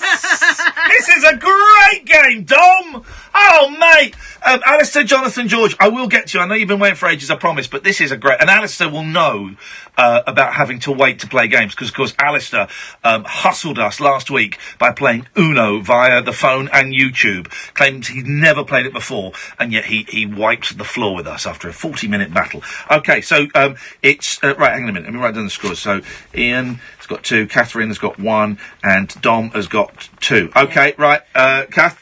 right, so hang on, now we're all guessing... No, it's my go, isn't it? You had to go. Santana. Oh, yeah, I did, yeah. Right, so now... Yeah, you have to guess We have to guess... No, we're going to guess Dom's. Right. Remind us what yours is called again, Dad. Dom. Cool Dad. It's Greatest Ever, Dad, the Definitive Collection. Queen! It's got to be on it. It's got to be on it. Let's have a look. It's Got to be.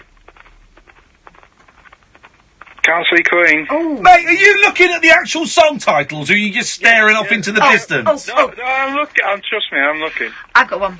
Status Quo. Whatever you want. It would be rocking all over the world if the Quo were on there, but... Again, it's not there. Should be. This guy's an arse. Right, we're going to get Catherine's. Guess okay? one of my moods. Right, I want to say, this isn't the song I'm saying, but I can't remember. Mike Oldfield. Yeah, and I want to say Tubular Bells, but I don't want to say Tubular Bells. There was the other one. Really relaxing, is it? No, there was the one he did with that woman singing. No, that's Cat Stevens. Did you ever hear the one he did? There's like a little B-side or something called On Horseback. Yeah, we're playing it now. It sounds like this. It's that. Mike Oldfield, it's the one... What's the one with the woman singing? It's not Moonshadow, because that's Cat... I'm being followed by a Moonshadow. That's Cat Stevens. I know which one you're thinking of. Is it worth me pursuing this train of thought? All right. Moonlight Shadow. Lost in a Right, I'll say Mike Oldfield, Tubular Bells. No. Mike Oldfield, Arrival. Oh, it's a load of rubbish, but still I get the point. Go on, right, I've got this album sussed. I think I even know this album. I had this album. So go on, Dom. You go have a little go now. I never had it. I'm struggling with this one. Mike Oldfield, Enya. Who else might be on there? I think 90s. Lame. Yeah. Oh, I know exactly who's on there. Yeah. Yeah, I know this record. I remember it being advertised on the radio. Massive. Yeah. They did about Moods 2 and 3, didn't they? Yeah.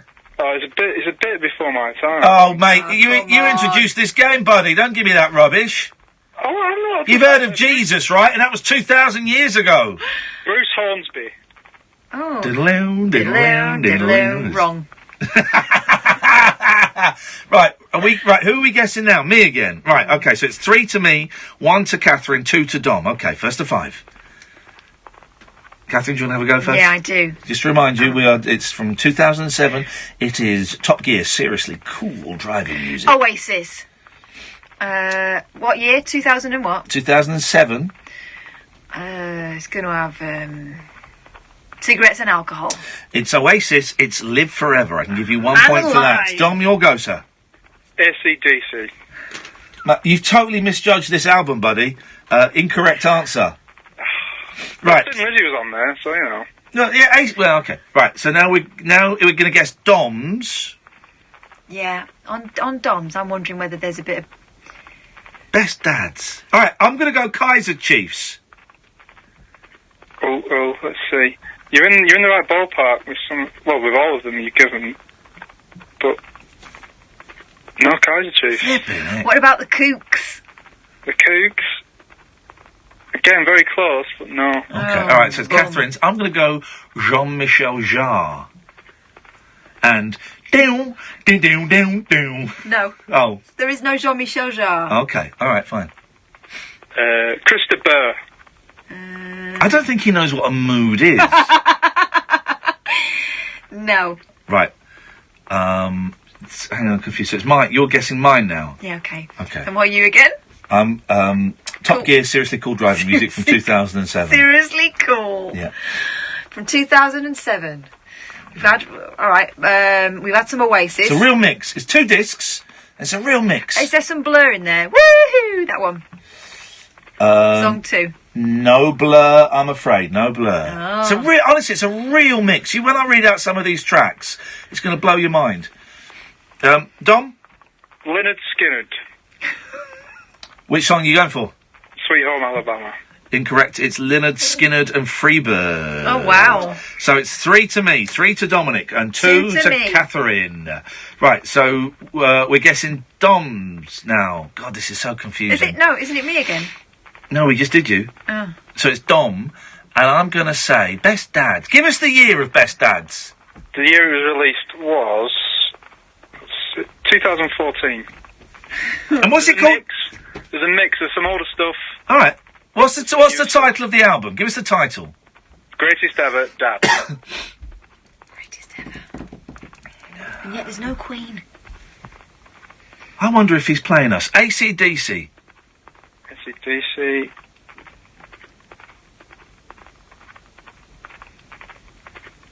No. Okay. All right, I'm going to go...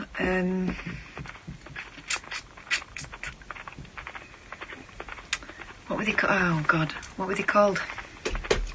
Justin Hawkins. What were they called? I can't tell you that. Cannot tell you that. It's classified informazione as well, you know! Thing Called Love. By that fella. Darkness. You did By the Darkness, yeah. No. Wasted everybody's time. Right, we're on to Catherine's. I'm going to go Yanni. Who? Yanni. Is Yanni on there? No. No Yanni. Gosh. Who's Yanni? Is Yanni? He does like sort of... you don't know Yanni? Sing me one. I couldn't sing you one. It's like instrumental mood music. He's Greek. Big star. Oh, he might be, but no. Big star, Yanni. You know Yanni, don't you, Dom? Do I? Okay. Right, I'm losing the will to live. You pick me one. Pick one. Dom. Vangelis. Yes! Which one? Chariots of Fire. Oh, hey! And Dom's won! Dom's won! You could have chosen Enigma, Sadness, Jan Hammer, Crockett's theme. You had Enya. Elton John, Song for Guy. No. Kenny G, Songbird. Kenny G! Oh, yes! Kenny G! Vangelis, Dave Stewart featuring Candy Dulfer. Alright, what was on yours? I don't think we got any from Dom's album. No. What was on yours? So you could have had, there was Jet, Are You Gonna Be My Girl, Razorlights on there, House of Fun by Madness, Common People by Pulp, Stereophonics are on there. Well, it's Crappy's dad. Whose dad's that? Specials. It's not my dad. Who puts these things together? It must. Because listen to this, right? It's a double. This one's a double CD, right? And you got the Killers, Mr. Brightside, KT Tunstall, Suddenly I See, Oasis, Live Forever, Phil Collins, In the Air Tonight, Prince, Purple Rain, Whitesnake, Is This Love, and the Dandy Warhols. Who puts this rubbish together? Perverts. I've got. Is this the way to Amarillo by Tony Christie? You can get it if you really want by Desmond Decker, and I'm waiting for The Man by Velvet Underground on the same CD, so... Outrageous times. Dom, it was a good game, and it was certainly excellent radio filler. Thank you very much indeed. 0344 499 1000. This is Talk Radio. Across the UK. That was fun. Online and on DAB. Talk Radio. We'll get you talking. At Morrison's, we know that whole crop from our farms because there is so much you can do. Wonky fruit and veg. Wonky gravy. Wonky drizzle cake. Mashed wonky. Wonky salad. Wonky soup. Wonky stew. Stir-fried wonky. Wonky crumble. Caramelised wonky. Wonky wedges. Roast wonky. Wonky jam. Wonky hot pot. The Morrison's Wonky range. Naturally wonky and naturally wonderful. Majority of stores while stocks last. Online varies. Serving suggestions. In the new Sun mobile app, you have all this. TV and showbiz exclusives and football and breaking news and money-saving tips and scores and travel and fashion and beauty trends and celebs and real-life stories and Dear Deirdre and sports and gossip and alerts that make sure you stay ahead of the game. And you can personalise your news feed so you only see the things you love. And it's free. Ideal. Download the new Sun mobile app. It's totally Sun-packed. It's time. Time to join the millions of people that meet happy with Zoom video conferencing. With stunning HD video, crisp audio, and instant wireless sharing across any mobile, tablet, or desktop device. But the best thing about Zoom? It just works. So ditch the distractions, join the movement, and meet happy with Zoom video conferencing. Visit zoom.us to set up your free account today. That's zoom.us. Zoom video conferencing. From office equipment to fuel. What if the everyday things you buy for your business could add up to something a bit more rewarding? With the American Express Gold Business Card, you can earn membership rewards points on your business spend and use them for office supplies, restaurants, or even flights. Join now and get 20,000 bonus points when you spend £3,000 in the first 3 months. Plus your first year's annual card fees on us, saving you £125. Search Amex Gold Business to apply. Welcome offer subject to card membership approval. For a card with no annual fee, rewards, other features and alternative is available. See website for terms. Across the UK, online and on DAB. Jamie East on Talk Radio. Irreverent afternoon entertainment and essential listening on the UK's premier forum of mind-expanding free speech. Join me, Jamie East. We'll have guests, we'll have phone-ins. Just come to Jamie. Afternoons with Jamie East. Tomorrow afternoon from 1 on Talk Radio. Unmissable late-night radio with the original king of unconventional conversation. Make contact with Iain Lee. The late-night alternative with Iain Lee on Talk Radio. Fleetwood Mac are brilliant, right? And they're about to go on a huge world tour. Lindsay Buckingham's just quit. Lindsay Buckingham, the guitar virtuoso whose prolific songwriting and precision fretwork helped launch Fleetwood Mac into the rock stratosphere, is reportedly leaving the band. The news comes on the eve of a planned global tour for the group. Mike Campbell, formerly of Tom Petty and the Heartbreakers, and Neil Finn will handle guitar duties on the trek. The band wishes Lindsay all the best. What the hell? Neil Finn of the Crowded House. It doesn't say Neil Finn of Crowded House. But it must be. It says Neil Finn. Is there another Neil Finn? I love Neil Finn. Oh, I don't know. But, isn't that weird? So, I wanted to see them with Christine McVie, but I don't want to see them with Neil Finn. what is going on with those guys? He's pulled this trick before when, what was that 80s album that was a big hit? Tango in the Night. And they're about to go on tour for that, and he said, I don't want to tour it. And isn't that when Stevie Nicks attacked him and he punched... I don't know. Anyway, fair play. The rock band that keeps on rocking, Fleetwood Mac. Evening, Jonathan. Hi. At least I think it's Jonathan. I can't read the screen properly because over the weekend, this is the weird thing, right? Over the weekend, I got a bad case of eye AIDS. Honestly, I got eye AIDS. And I went to the doctor and he said it's because I'd been dry humping my PlayStation VR set with my, iticles. Yeah, your retinas. My retibolics. So I've got eye AIDS, Jonathan. So maybe you were right last week when you said that I shouldn't be sharing that VR headset with my children for health reasons. Yeah. Okay, well, I'm glad that that's all sorted. What have you got for us tonight, Laughter Boy? How deep was that well? It was about... I didn't have my tape measure with me. It was about 12 foot. Where was it? Well, I've been told by my legal team to not reveal the specific location. It's one of the satellite villages circling Milton Keynes. Remember, it's the school holidays, Jonathan, so little ears. Yes. I'm absolutely fed up with life on Earth.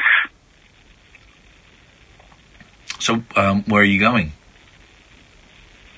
I've come to the same conclusion of one of my friends that the time has come for all human life on Earth to be wiped out. We really are the most annoying species around. I can't fault him on that. Complete extinction of the human race seems a little extreme, although, of course, today, I believe, Threads has been re-released on a remastered double disc edition, which is, you guys should all rush out and never watch it, because it's horrendous. What's happened, Jonathan, because I've noticed, on this show, and I've heard from other people about you calling other shows, that there's been a sort of descent recently into a dark vibe, which is unusual for you. Genuinely, it's unusual for you to be personally dark. So what's going on, man? I'm just fed up of the world and all the injustice in the world, and I don't like the future of where this country is going. Okay. But I mean, I don't know what to say to that, man. I just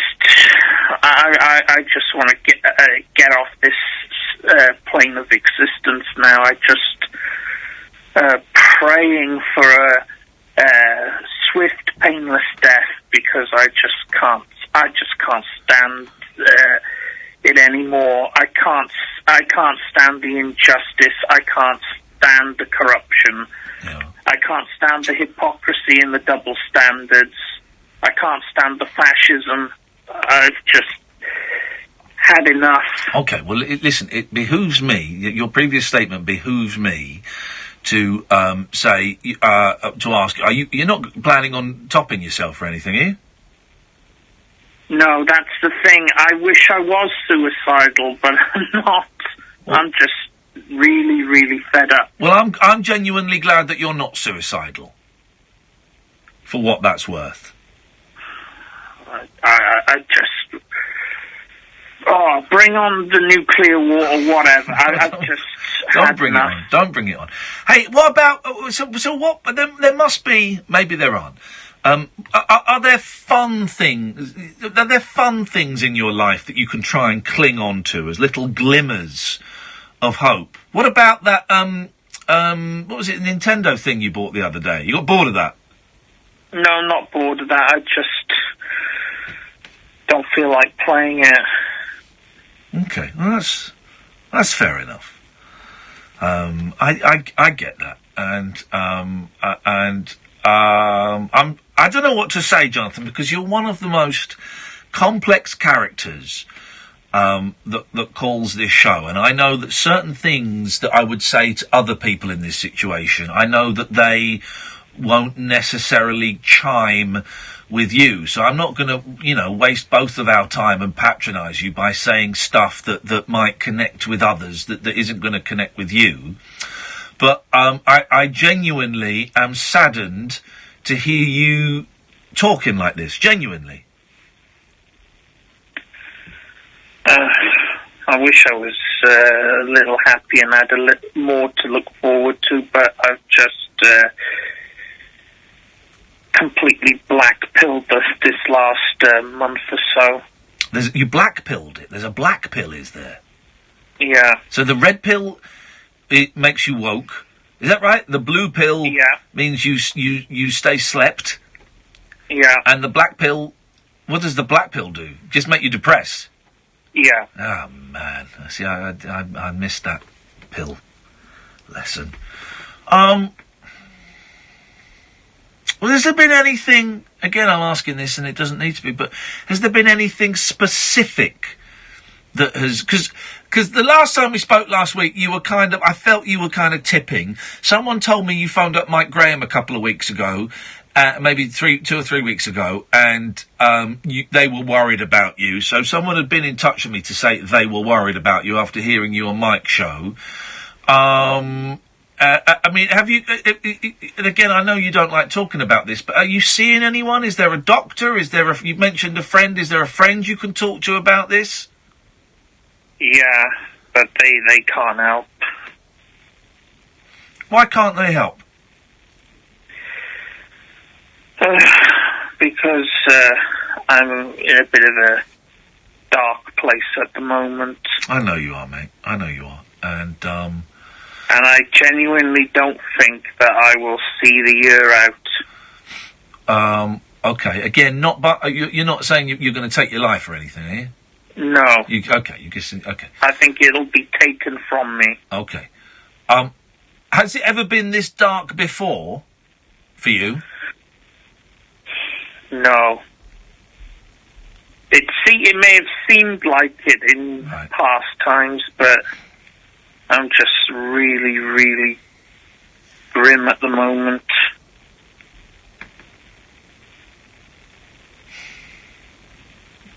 I've lost all hope. Oh, mate. That breaks my heart saying that, and I'm really racking my brains. All the stuff I want to say, I'm kind of, I kind of feel that if I say them to you, you'll just bat them back, or you'll take it as patronising and stuff like that. I'm just going to say these things anyway, and you'll just have to trust me that I'm being sincere. So when was the last time you spoke to a doctor? Earlier today. Oh, really? Okay, right. And like a GP doctor or a mental health worker or what? The latter. Okay. And did you were honest about how you're feeling with them? Yeah. And did they offer any practical solutions? Coping strategies. Coping strategies. Coping strategies. Yeah. That okay. Well, what coping strategy? Give us a coping strategy. Doing something to distract me from Jesus. What's bothering me. Yeah, but that can be a hassle sometimes. That can be a real hassle. I remember when I'm at my lowest, I'm not getting anyway comparing, my situation with yours. I'm just sharing, my experience. I can't even face. Well done for making a phone call tonight, because when I'm at my lowest, I couldn't make a phone call. I can't get out of bed. I'm just lying there, just pondering the great darkness that is life and the futility of existence. Okay, well, distraction sounds like it's a tough one. And it sounds like this person you were speaking to maybe wasn't kind of like medically, wasn't able to prescribe drugs and things like that. No, this isn't a drugs thing. This is just no a life thing. A life thing. I know, and I'm antidepressants aren't for everybody, but sometimes they can just be the little chemical kickstart that one needs to get through, the blackest of times. Is it something that you might consider? I'd consider it. And would this professional that you spoke to today be in a position to prescribe something like that, or put you in touch with someone who could prescribe something like that? Well, I've already talked to my GP. Okay. And how did that go? You don't have to tell me what they said, obviously. That's confidential. But how did that go? Well, he sympathised, but I think that it was only a telephone interview. Well, do you feel well enough that you could go and make an appointment to go and sit in the same room? Because sometimes it's difficult to convey, how desperate we feel when you're on a telephone. Well, that's what I originally did, but I got a call back saying my doctor could only fit me in for a telephone interview. Wow. Last Thursday. Wow, that sucks. That's not going to be particularly helpful to anyone who's feeling completely hopeless when their doctor says, "Yeah, I haven't got time to see you, but I can do a couple of minutes on the phone." Well, my suggestion would be phoning up the doctors again and just saying, "Actually, do you know what? That phone call didn't really scratch the itch, and I'm in a bit of a state, and I could really do with a face-to-face with the doctor, because I'm feeling like I want to be dead." Do you think maybe you could say something along those lines? Yeah. Well, I'm going to see someone about that on Thursday. Okay. Hey man, I'm really sorry. I know we've locked horns in the past, but I'm really sorry that you're struggling so much, Jonathan. And I know there'll be a lot of people listening who'll be sorry that you're struggling so much. And hey, shall I do a joke to end this? Go on.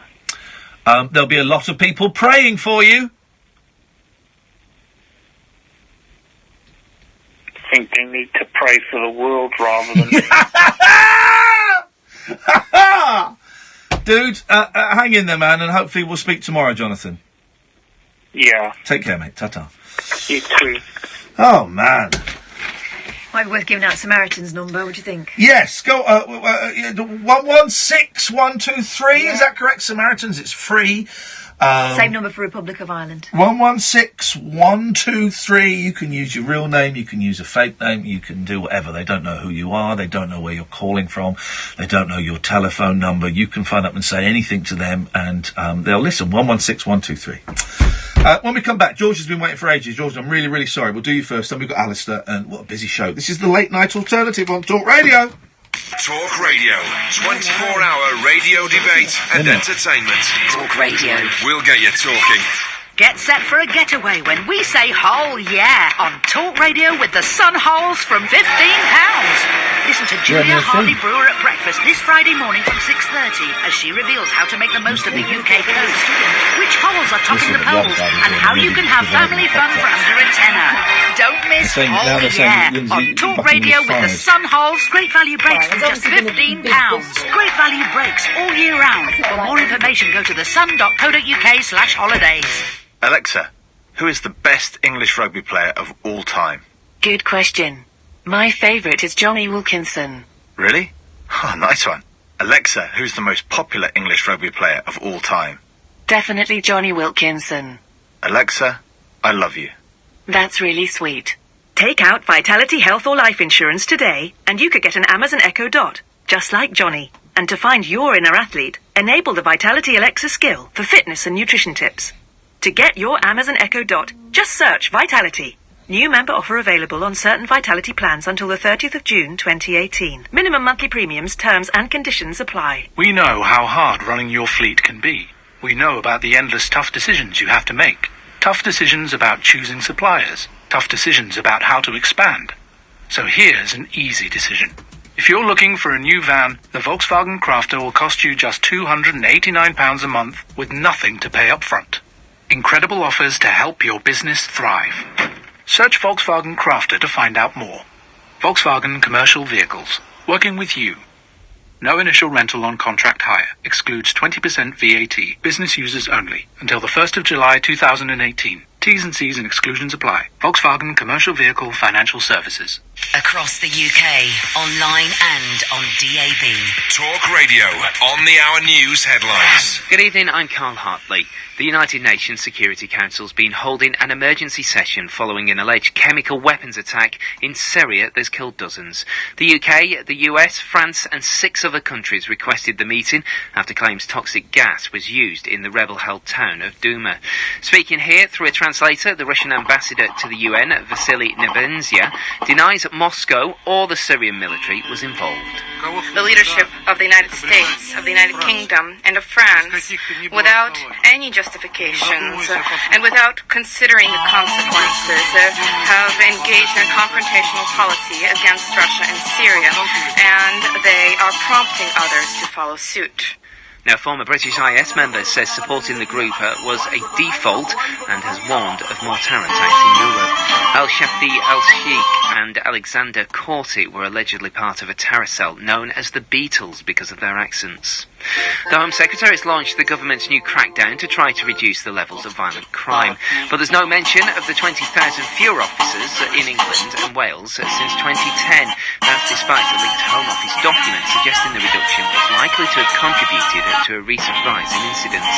Dylan Doofus is a former gang member in Birmingham and thinks it's not all down to policing. This is part of the culture now, so a lot of them are scared, so they're walking around with knives, so their first thing to do, their first reaction is to take the knife out, and it's not because they want to stab somebody, they don't understand what they're doing, they're just scared, and because of the music and the stuff, what they've listened to and the way their mind's been trained. 2 children aged 6 and 8 are among 3 British people who have been injured in a bus crash in Malta. The double-decker hit a tree, killing a Spanish woman and a Belgian man. And police are looking for a man following an alleged burglary at a pensioner's home, during which an intruder died in London. Officers want to talk to 28-year-old Billy Jeeves. A wet night for many. Tomorrow we'll see some more heavy showers and highs of 14. The Late Night Alternative with Iain Lee on Talk Radio. We have ways of making you talk.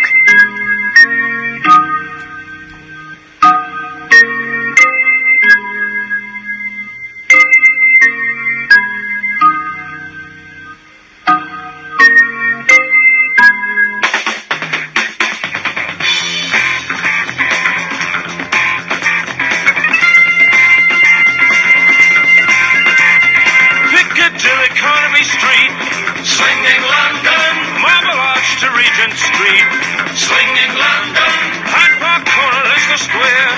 Swinging London, everywhere it's in the air. Swinging London, Hyde Park Corner, Oxford Street. Swinging London, Chelsea Strand and Baker Street. Swinging London, Charing Cross, Trafalgar Square. Swinging London, everywhere it's in the air. Swinging London, Lambeth Walk and Battersea, Hammersmith on ITV, Humperdinck on BBC, going on and on, day and night long, swinging London, ding dong, ding dong, dong ding ding dong, ding dong, ding dong, dong ding ding dong. Ding dong, ding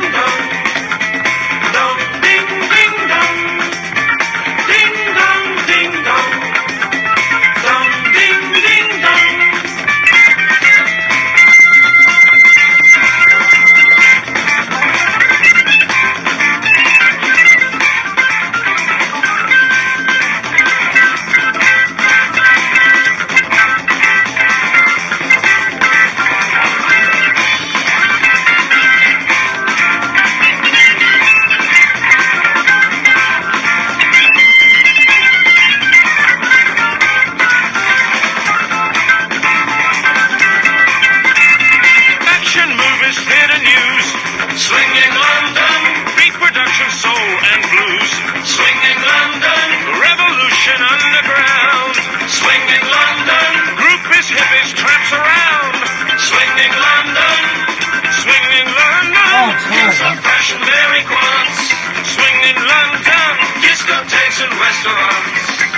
in London's 50 choice casino pubs. Swing in London, bingo halls and playboy clubs. Swing in London, swing in London, northern, east and south and west. Party spot is still the best. Riley Scott will never rest. Going London, day and night long. Swing in London, swing in London. Ding dong, ding dong, dong ding ding dong, ding dong ding dong. There we go. Swing in London, guys. A Hazy Ostall jet set, of course, as if you needed to know. 0344 499 1000 is the telephone number if you want to give us a call. Listen, I know Jonathan winds people up the wrong way, and I know that he's been thoroughly unpleasant, racist, obnoxious, hateful, misogynistic, libelous, threatening. And I've just had a couple of people going, I'm glad he feels like that. And I read one of the people who's, you know, it's someone who describes themselves as a lefty libtard and fighting depression. I just kind of think, okay, right, how can, you know what the torture is like, you know, of that. And sure, you can be angry for all of the horrendous things that Jonathan has done. I'm aware of some of them, okay? I'm aware of some of the really mean things. Unpleasant, vile, hateful things he's done, right? But I can still feel sympathy and empathy for him. I wouldn't. This guy's going, that's karma. I wouldn't wish that kind of karma on anybody. So I've just blocked a couple of people for kind of, you know, doing snidey comments about him. And I'll tell you why I've blocked you, right? It's not in any way me saying he's better than you. Or what I'm saying is, that phone call, when I take phone calls like that, it's a real emotional investment on my part, right? It's not just me being a radio host and talking to someone and thinking, right, we got the next call coming up.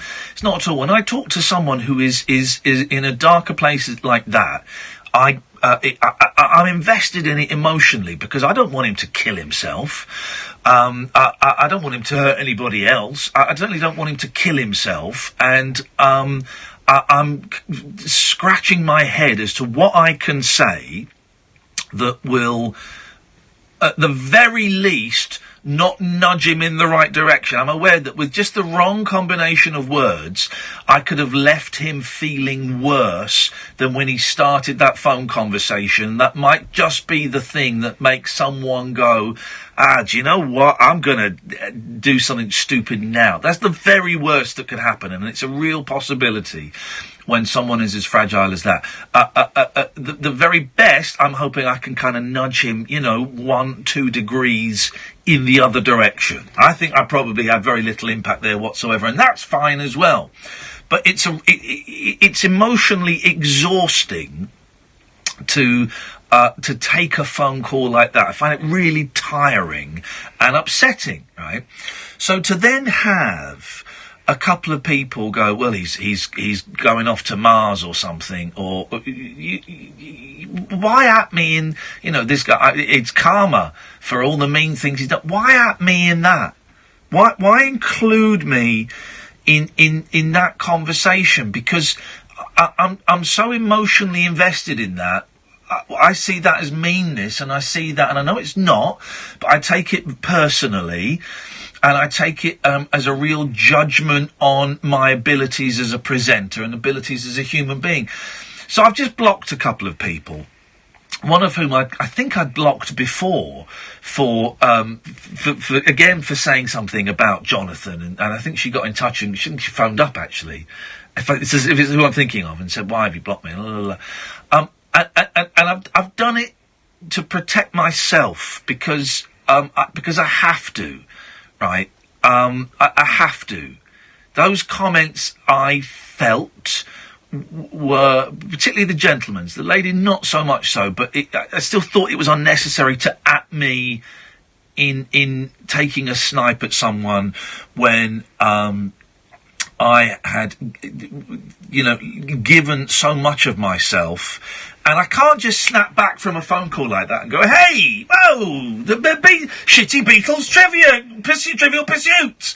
I can't do it. I sort of can, but there's still part of me that is out there worrying about Jonathan. So to then just get snidey comments, and it's karma. I'm glad it's karma. Well, first of all, here's the thing. You don't understand karma. Karma doesn't happen in the same lifetime. Karma is over centuries and over lifetimes, okay? So no, it's not. And that annoys me as well. But it's just mean, and it's just sniping. And if you claim to suffer from depression, why are you sniping like that? Sure, if you feel a certain glee about someone else's suffering, I'm not going to judge you for that. I've felt glee and satisfaction and other people's suffering, but I wouldn't go on a public forum necessarily, cue lots of people finding old posts from me which displaying glee. I certainly wouldn't at someone who had obviously been, it's the only phrase I can think, who had been obviously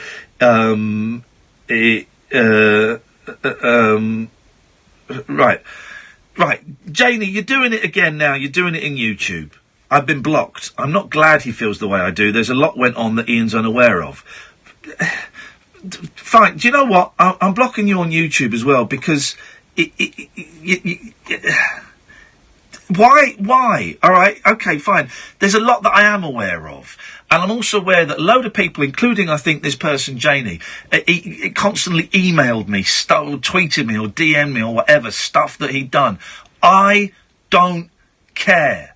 I don't care. I judge all of my callers on the way they interact with me on the phone and in emails and tweets. That's it.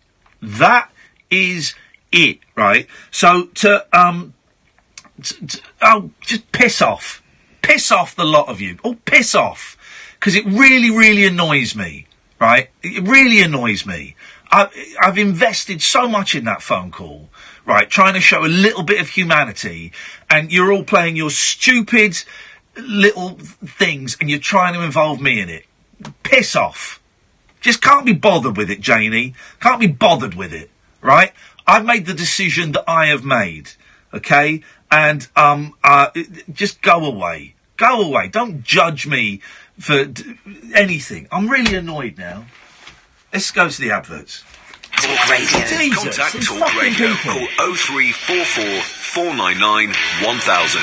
Text Talk and your message to 87222. Text costs 25p plus your standard network rate. Or you can tweet us at Talk Radio. Talk Radio. We'll get you talking. Morning. You're up early. Busy week. I've got a lot on. Oh, that's good. Yeah, I'm on a bedroom today, on a bathroom tomorrow, on a lounge on Wednesday, and on a hall stairs and landing the rest of the week. Well, I best let you get on. Yeah. With Jamie 7 K a.m. 72. So you can get on with your day. You'll be happy I've blocked her talking before. to Dulux Decorator Centre. Visit duluxdecoratorcentre.co.uk. Hers wasn't even that bad, but she was just including me in this conversation with someone. Centred on you. From office equipment to fuel. What if the everyday things you buy for your business could add up to something a bit more rewarding? With the American Express Gold Business Card, you can earn membership rewards points on your business spend and use them for office supplies, restaurants, or even flights.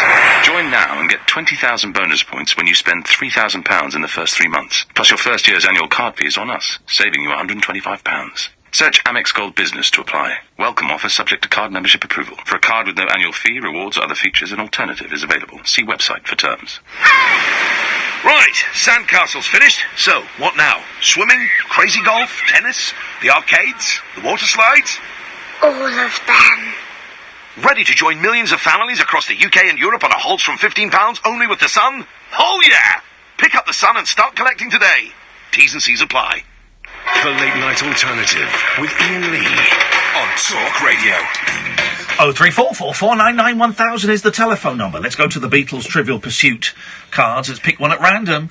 Let's see what we've got. This is what a waste of money this was. Which Beatle played the part of an army major in the Magical Mystery Tour scene with the Sergeant? Oh, that's a good question. I'm going to say Paul. I'm going to say John. It was Paul.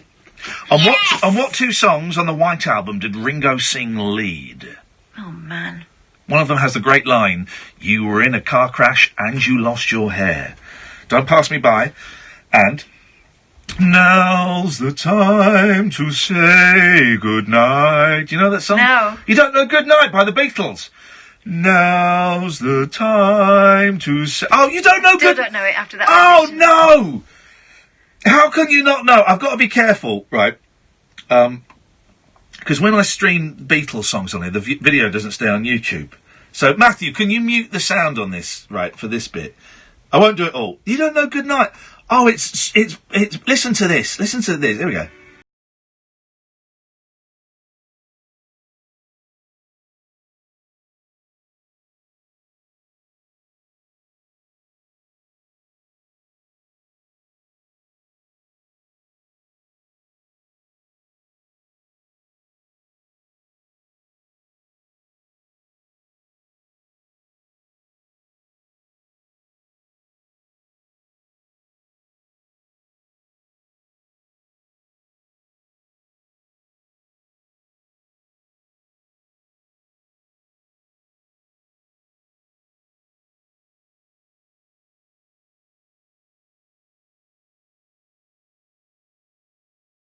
Orchestra for a Ringo song. It's brilliant.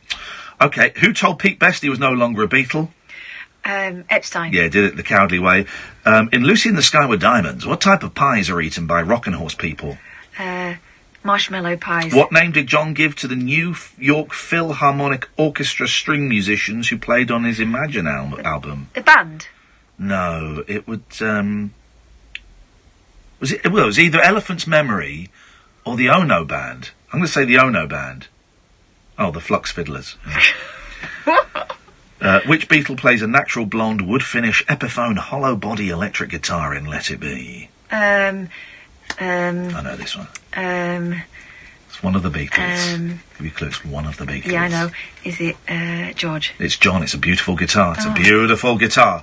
Right, he's been waiting for ages, and for that I can only apologise. Ladies and gentlemen, Mr. Rainbow George. Good evening, George!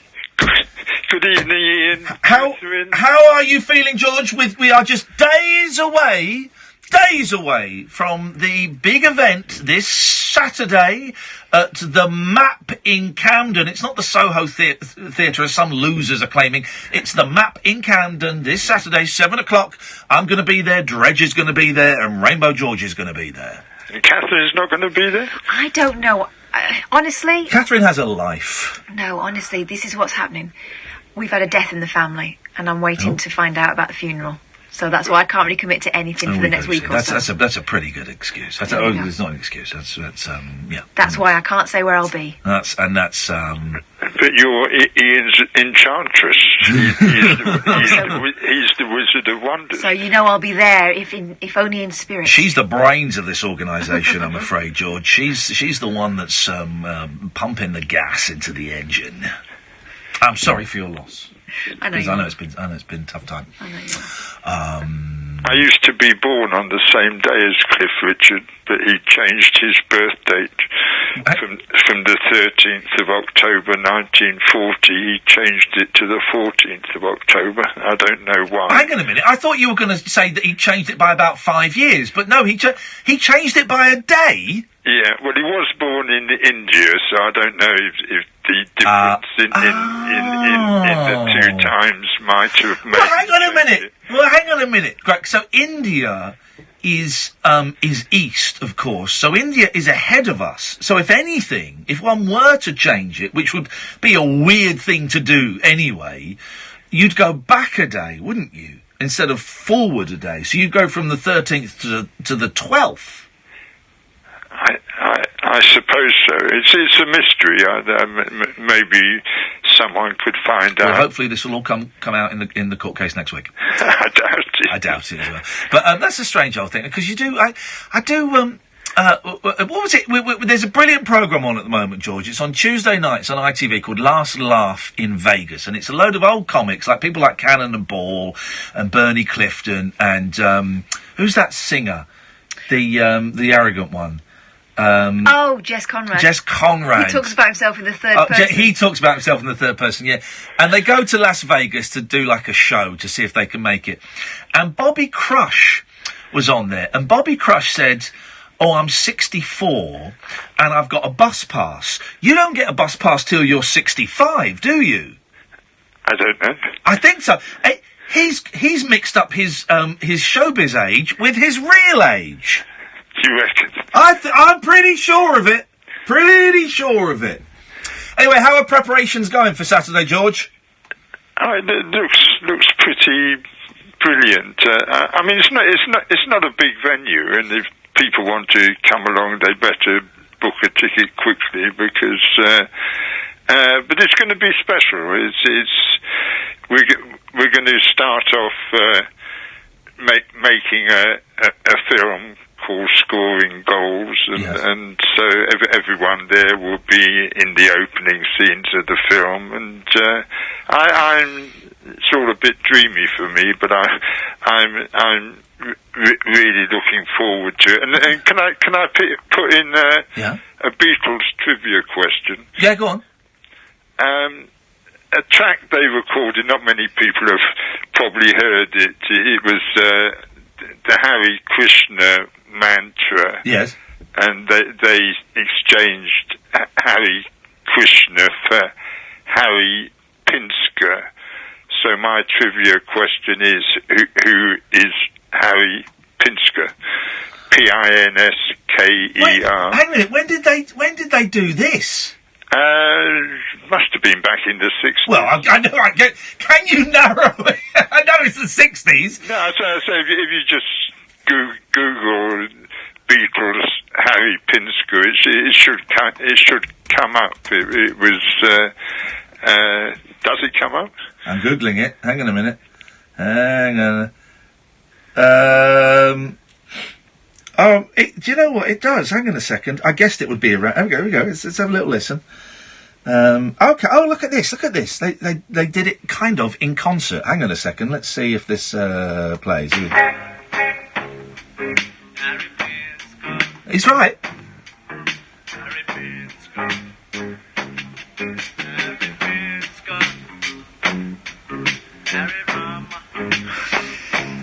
This is On the Rooftop, 1969. Was it?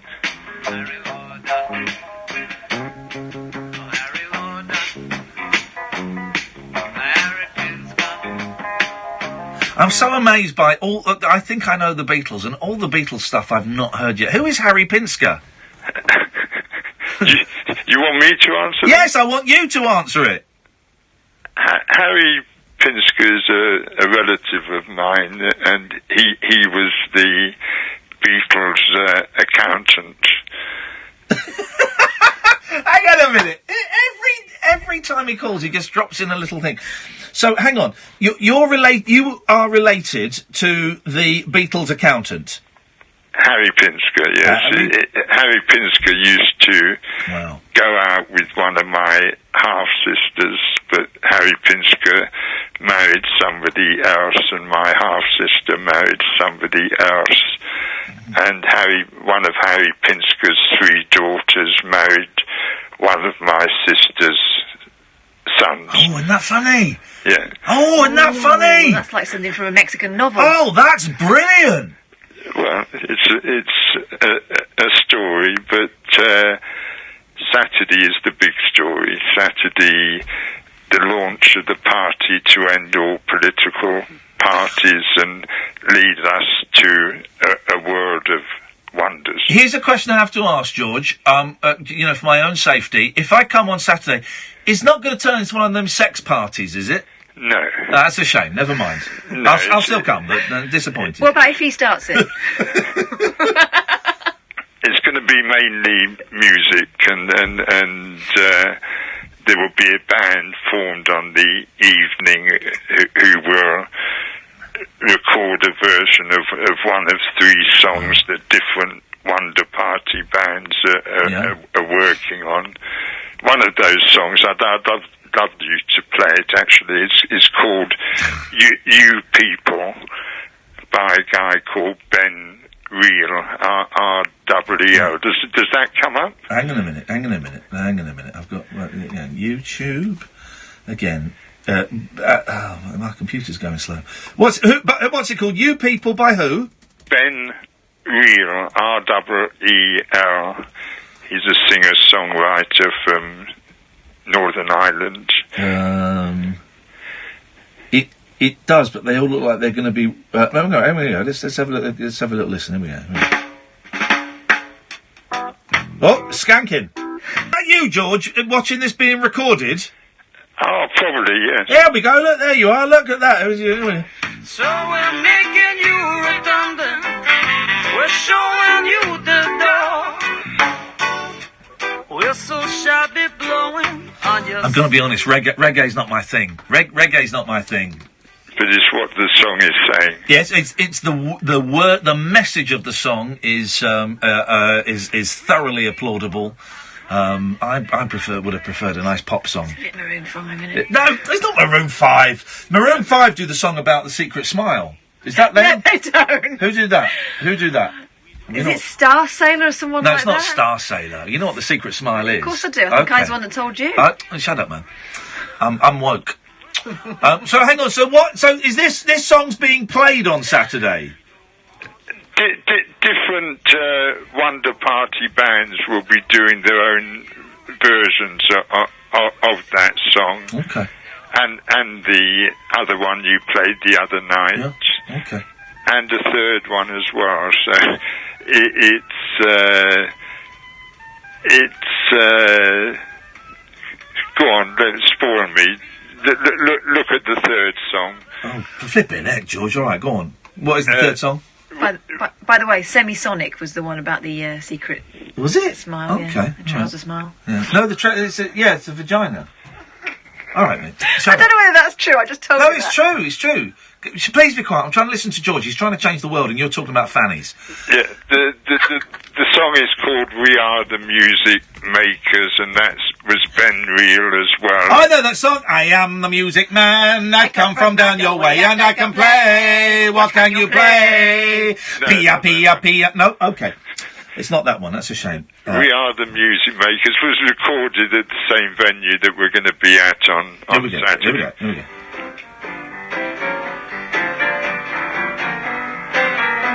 This is more like it. We are the music makers. We are the dreamers of dreams. We are the movers and shakers of the war forever it seems. We are the movers and shakers, dreamers of dreams. We are. There we go. Well, we'll be singing along to that. We are. Good. We are. Hey, George, listen, I got to go. I will speak to you later in the week, and I'll see you on Saturday. All the best. Cheers, my dears. Ta-ta, ta-ta. I really think this is going to turn into a sex party. I'm not coming. Well, you... No. If you won't... No. Well, you say you're not coming. No. Don't. You might not have a choice. I always have a choice. It's good to do the thing. Across the UK, online and on DAB. Afternoons with Jamie East on Talk Radio. Irreverent afternoon entertainment and essential listening on the UK's premier forum of mind-expanding free speech. Join me, Jamie East. We'll have guests, we'll have phone-ins. Just come to Jamie. Afternoons with Jamie East. This afternoon from 1 on Talk Radio. The wild man of late night radio. The late night alternative with Iain Lee. There's that time I really got to... We have ways of making you talk. I'm actually... here's the thing. I am going on Saturday, but I've had to postpone... almost indefinitely, one of the most important chats I'm supposed to be having in my life. I'm supposed to be having that chat Saturday night, and I've had to go. Really sorry, I can't. Hanging out with Rainbow George. So, me going to see this thing sets back my life by about 6 months. in terms of what my future is going to be, into where I'm going to live and stuff. And but I'm prepared to do that. I'm prepared to do that, guys, for a little bit of something. Hey, look, it's that Uno cheat, the Uno hustler. Oh, I've never played Uno before in my life, and then he destroys it. You're going to have to explain it to me, guys. I don't know how to play it. Oh, have I won? Oh, you called it Uno, just to rub it in. Well, it's Alistair. Dada. Just a noise. He don't care. He's not sobered up since his win. He's living the high life. How does it feel, Alistair? How does it feel? Oh, I'm still, basking in the glory here. You're basking in my fist in a minute. Full 3 days. Yeah. It's a festival. Well done. For those who don't know, we played Uno on Friday night. Interactive Uno. Alistair made out he'd never played it before. He was watching us. He was on YouTube. We had it. He didn't have Uno cards. We had the cards, and it was. We had to help him. He won. It was a lot of fun. A lot of fun there. I did need the help, though. Well, you clearly didn't, Alistair. People like you make me sick, Alistair. You're one of the Brexit. Do you know boys. what? You make me want to give up Uno forever. What's the point? What's the point, man? What's the flipping point? What's the flipping point? Terrible. Isn't it, though? Anyway, buddy, we can put this behind us. We're happy for you, honest. We're having great times. We're having some great times. It's been a roller coaster of a show tonight. Isn't it? Ups, downs, all over the place, left, right, That's all the direction. We're not even really talked about a lot of the stuff. Not talked about the. Well, I was going to raise a couple of things that you mentioned earlier. Go on then. You know the docudrama thing. Oh yeah, yes. Well, I've got a couple. One's a really sort of uplifting one. Yeah. Which is on TV at the moment, which is called Escape to the Chateau. What? Which I don't know if it's on Channel 4. Yeah. And it's that engineer guy who's been on loads of things, who works things out. He's very clever. He's got a big, massive moustache. Wilf Lunn. I don't know his name. I can't remember his name. It's not that. But him and his wife bought this rundown chateau in France, and there's been 3 series of it so far, and just showing him and her how they're doing up and everything, and it's really good. And they've got 2 little kids. So there's a fellow with a moustache buying a house in France, and it's taken him 3 series to do it up. Well, you need a lot of work. Well, big house in it. Yeah, I suppose if the TV company are paying for it as well, you drag it out, don't you? Well, actually, yes. I think that's actually, funding it, isn't it? Yes, exactly. God, I can't think of anyone that's got a moustache. He used to be on. Oh, what did he used to be on? My memory's terrible these days. It don't matter. I don't really care. Anyway, some fella, some rich bloke. We're watching him have a nice time in France. Yeah. Yep, that's he's it. Not rich, but he's got a castle. Because actually, the purchase price of the chateau wasn't that much. Because I think they're sort of 10 a penny over there. But it's in a really nice spot. I would recommend you just watch 10 minutes to see if it takes your fancy. Simply because it's you telling me about this, Alistair, I'm going to ignore that suggestion. Okay, fair enough. He took that well, didn't he? He took that. Okay, fine. All right, stuff you, losers. The other one is a bit sad, really. Yeah. It's not actually a television series. It's a film documentary. Oh no. Called Dreams of a Life. Oh. And it's about this woman called Joyce Vincent. Yes. Who died but wasn't discovered until 3 years afterwards. Ooh. Oh. And these filmmakers heard about this, and they tried to find some people that had known her. I've heard of this film. Yeah, go on. I know. And they actually put an advert in the paper, and they got some people to contact them. And the film talks about, it interviews all these people about most of them, of course, had very little contact in terms of any relationship, but they did sort of say, oh, she did this and she did that, but the whole film is really well done, and it's kind of sad but moving at the same time, if you know what I mean. Yes, yeah, I do. Won't be suggesting that one to Jonathan. I don't think that will go down. No. Too well. No, it was very sad to hear him how he was. I used to be a mental health social worker, so I kind of I used to sort of section people in the day. Wowzers! So it was really difficult to sort of work with people that when you are really down. When you sectioned people.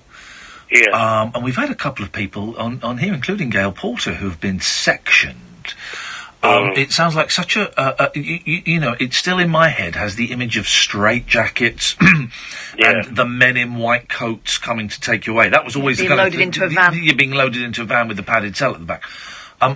That must have been a stressful gig, Alistair. Oh, yeah. Well, eventually it led to me going off work sick and sort of early retirement, really. But, yes, I mean, it's a horrible word as well. Yeah. Sectioned. I mean, it sounds like someone cutting through a brain, which is horrible. Yeah, it just relates to the actual bit in the mental health bill, which sort of, calls it that.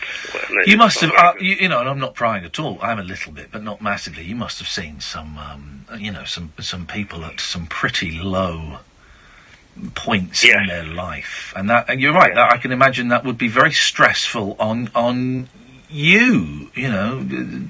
Seeing it.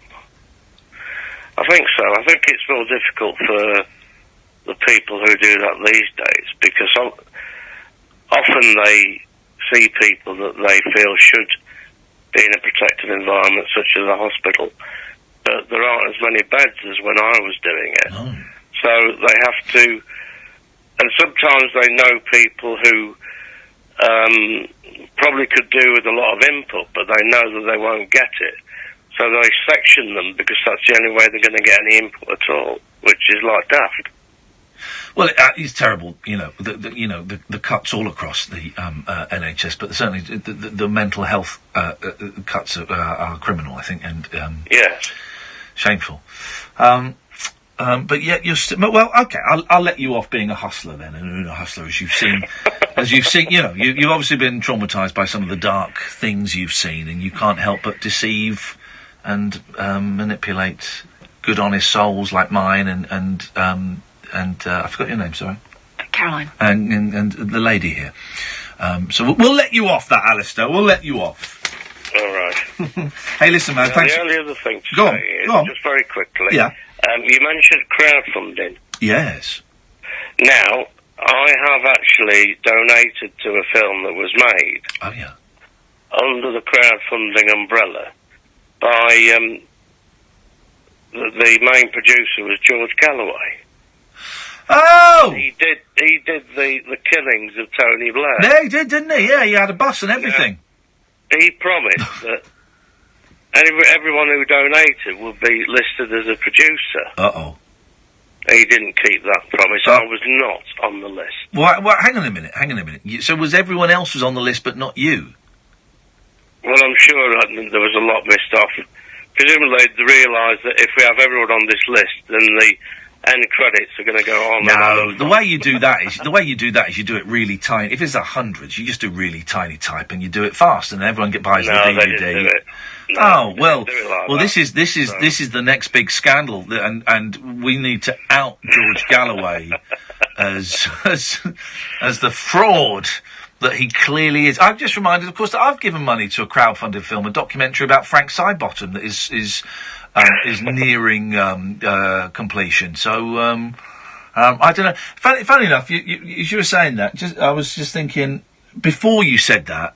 Sometimes I listen right to everything that everyone says, but sometimes my mind sort of I can have 2 or 3 or 4 because I'm brilliant thoughts going on at the same time. So I was listening to what you were saying, and also at the same time I was thinking that crowdfunding idea. I don't think I can be bothered.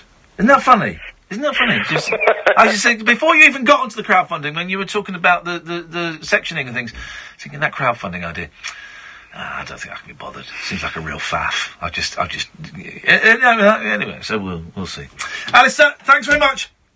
Cheers, bye-bye. Cheers, my dears. Ta-ta. 03444991000 is the telephone number. For the first time this evening, we have,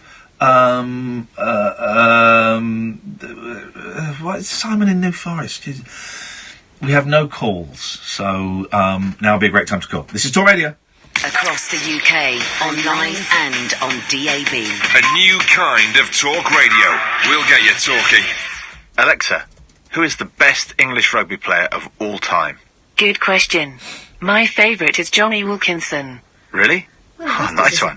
Alexa, who's the most popular English rugby player of all time? Definitely Johnny Wilkinson. Oh, Alexa, Simon I in New love Forest. you. I blocked him ages That's ago, really so- sweet. Take out Vitality Health or Life Insurance today, and you could get an Amazon Echo Dot, just like Johnny. And to find your inner athlete, enable the Vitality Alexa skill for fitness and nutrition tips. To get your Amazon Echo Dot, just search Vitality. Right. New member offer available on certain Vitality plans until the 30th of June 2018. Minimum monthly premiums, terms and conditions apply. Oh no, the MOT's due and it needs a service. Whatever your car needs, just type in a few details and approved local businesses will quote for your work. Shut Then up, pick whichever's Boyley. best for Kiss you. it. Just Shut visit your tap hole. With the World Cup almost here, Red Drivers Because you get paid and you're contractually obliged and are fucking awesome. There's never been a better time to pull on your instructing boots as demand for driving lessons is rising. Instructor earnings are increasing. It's an open goal. Imagine first-rate training and support through to full qualification. Book the hours you want, when you want. Come on, there's room on the red team sheet for you. For details, visit reddrivingschool.com. You won't know it's me. Across the UK, online and on DAB. The incredible new sound of talk radio. The No Nonsense Breakfast with Julia Hartley-Brewer. The biggest breaking news stories, headline-grabbing guests, and razor-sharp opinion. Join me, Julia Hartley-Brewer, when I'll be turning up the heat every morning from 6:30 with an essential mix of straight-talking debate, heavyweight political guests, and fearless thought. Waking up the nation with a brand new breakfast conversation. The No Nonsense Breakfast with Julia Hartley-Brewer. This morning from 6:30 on Talk Radio. Uncut after-hours conversation for the up-all-night generation. The Late Night Alternative with Iain Lee on Talk Radio. We'll get you talking. Ah, man alive. So we haven't got any phone calls for the first time tonight, and that is fine and dandy. Just blocking Simon Booth. That's blocking people. So 03444991000. Paul Ross will be on at 1 o'clock if you want to stick around, listen to him between 1 and 5. This is the Late Night Alternative. Don't forget, guys, of course, we have a podcast that you can get on iTunes, and you can also get from your usual podcast providers. Like, subscribe, and share is all great. I was gently teasing Catherine this weekend. We were texting each other, and I gently teased her by saying, you should buy a PS4, right? Thinking, oh, she won't buy a PS4, right? And then like an hour later, she texted me, I bought one. You bought one? Yeah, I fancied one. But I can't remember what brought it on. You say you were bored or something? No, well, the girls are off school, and it's been raining, and I fancied one, and I had a little bit of money put away, and I've realised that life is too short.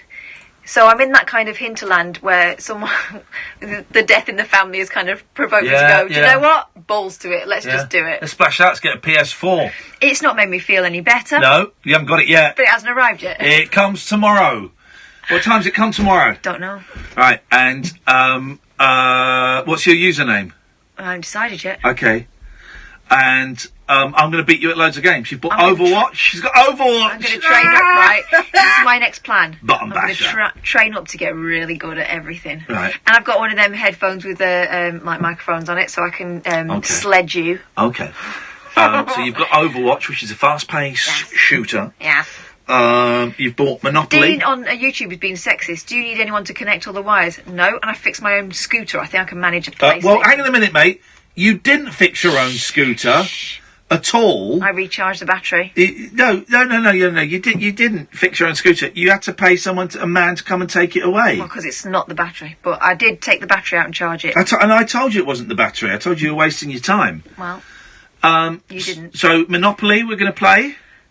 Yeah, we're going to play. I'm going to beat you. And Overwatch, you should get FIFA. I'm not getting FIFA. Get FIFA. I could have got a thing with FIFA as the throw-in game. I was like, no, I'm not having a football game. You should have got FIFA. No, balls to that. Literally. I think we can play, because I've got SingStar as well. Yeah. I think we can play that remotely. Competitive SingStar. Competitive I'll SingStar. beat you on that. Okay, fine.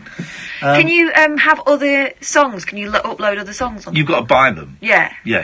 Good, because they're a bit old-fashioned. There's stuff on there like Bare Naked Ladies, and there's loads of stuff on there. Right. Good evening, Dave. Good evening, Ian, good evening, Kath. Do you know what? I got all excited last night listening to Howard Hughes, because he had Christian Dion. Oh, God, that's so good. Now, did you hear Kyle? I heard Kyle. Now, Kyle, I think you're going to move to America. They were all moving to America last night, weren't they? Now, and I got excited because Howard went, "No, we've got Dave on the line." And I thought, I remember I was walking towards the sink, about 3 paces away from the bed. And I was thinking, this is going to be good. But it wasn't you, Dave. Because I would have loved to have heard you. Because I get the impression, Dave. We've spoken before, haven't we? No, I'm a first-time caller. Okay. Well, just from this... A popular name. A popular voice. Well, I get the feeling that you, just from having spoken to you for the last 25 seconds, that you are a sceptic when it comes to liars and cheaters and blackguards. Oh, no, I'm fully into them. Oh, in that case... Right up my street. Oh, in that case... He's a mystic. Right up my street. Love me a blackguard. Love me a blackguard. That's quite offensive, mate. Kath, I just wanted to say that I'm very sorry to hear about the death in your family. Thank you, I appreciate it. I know, and there's you mocking. I'm worried he's going to come out with a zinger on the back of something really inappropriate. Here we go. Here we go, Dave. And it's reminded me... Here we go. Really? I mean... No. We've not even had the funeral yet, but you go on. If you're feeling confident about this, press on. Dave, be careful. Something I was thinking of ringing in about, right? Yes. Is I'm a first-time caller. Right. People sometimes think they know me. Yes. But they don't. But I lost my dad, actually, when I was only 3 years old. I've got no memory of him whatsoever. Okay, now I don't know how much of this I'm supposed to believe. This is complete truth. Okay. Yeah. So, the only thing that I possess that belongs to my dad is, and bear in mind, I'm 44, he died when I was 3, so he died in like the 70s. Everyone's feeling really on edge and uncomfortable at this call. It's a full-length sheepskin coat. Shut up, man. No, it's the only thing... Shut up! That is not the only thing you possess from your dad. No, actually, I do possess also a few, like, football badges of different football teams. Because that sheepskin coat, if that is at least 41 years old, that is going to stink to high heaven. No, it doesn't. It's been dry cleaned. And my cousin actually tried to iron it and left quite a nasty iron mark in it. But anyway. Yes. That's going to be... I feel sorry for your loss, Kath, right? But, so, this sheepskin jacket has been in my wardrobe for years. Yes. And, of course, full-length skin jackets aren't quite the fashion item that they were in 1977. They're not the fashion item. Or 1992. They did have a bit of a resurgence when I was a kid. They did, didn't they? Yeah, they did. But... Yes. Tonight, I thought, blow it. I'm going to go out and I'm going to wear this full-length sheepskin jacket. So I went to play badminton. Oh, God. I got a few funny looks. Yeah. Went to the pub, had a shower after badminton, went to the pub in it afterwards. Yeah. But you know what? Yeah. I felt like $1 million, and I thought, I don't give a toss what anybody else thinks. This is my dad's jacket. And Yeah. it's the first time I've worn it out on the street, and I felt amazing. So, Kath, I'm very sorry for your loss. but somehow I've connected that to me wearing my dad's sheepskin. Well, I'm glad that you got something positive from it. Can Kath borrow your sheepskin? No, honestly, it's fine. Coat? For the funeral? Gee whiz. Gee whiz. You people make me sick. I'm only laughing because sometimes we laugh when things get so uncomfortable. I'm laughing out of fear, is what I'm laughing at. I'm actually laughing out of pure fear. And I'm just staggered. Oh, Chris is listening. Chris, hello, Chris. I'll see you on Sunday. Chris is married to Jenny McAlpine, and we are doing The Chase. Come in, Paul, come in. We're filming an episode of The Chase on Sunday, and it's one of those things. You know, there's jobs, Paul, where you think, oh, that's miles away. I'm not even going to think about it, and then suddenly it's like 6 days away. It's looming. Yeah. It's looming with The Chase. It's a long day. Got to be there. You're not nervous, I must say. I'm nervous You about don't look confident at all. Got to be there at 10:30 and don't finish till 4:30. Last time we did a game show, it all got a bit racist, didn't it? We did get a little bit racist. Me and Cheggers got a bit racist. We didn't get racist. We said something that many people perceived as racism. It was not meant. We didn't go on there to be racist. Just when you go on, don't be racist. Okay. Memo to self: avoid racism. God, I'm gonna do you know who your chaser's going to be? I want you fight till the day. No, I don't know yet. Because I had the Beast who fell apart on soap questions. Oh, right. And Bradley Walsh was saying they're a bit like a Rubik Cube, those guys. If they get something slightly wrong, he really had a wobble, yeah. I must admit, and I probably shouldn't say this, but I had a chat with the producers, the pre-show, what do you want to plug? What do is this true? Is this true? And by the way, and don't be racist. Right on your hand. And they did say, look, I'm not saying we're going to go easy on you, but we want you to win lots of money for charity. So I'm going to say some categories, and I want you to rank them 1 to 5 on how confident you are. So she's going. This is like a TV payola scandal, isn't it? She goes, it's Richard and Judy all over again. The phone scandal. Politics. I went to. Yeah. Pop music. I went, right, if it's the Beach Boys or the Monkees, it's a 5. Anything else, it's probably a 4. And I went round ranking. Oh, that's brilliant. Ranking myself off down the phone. It's outrageous. Anyway, Paul Ross is on at 1:00.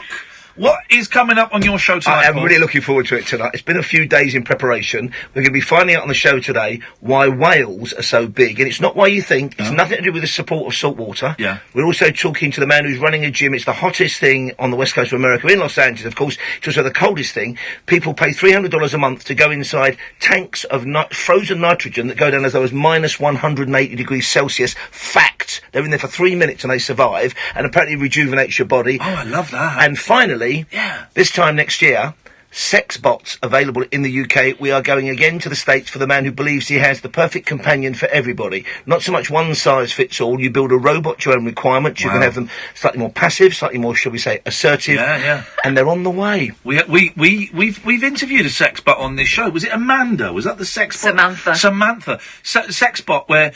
Did you get the job? The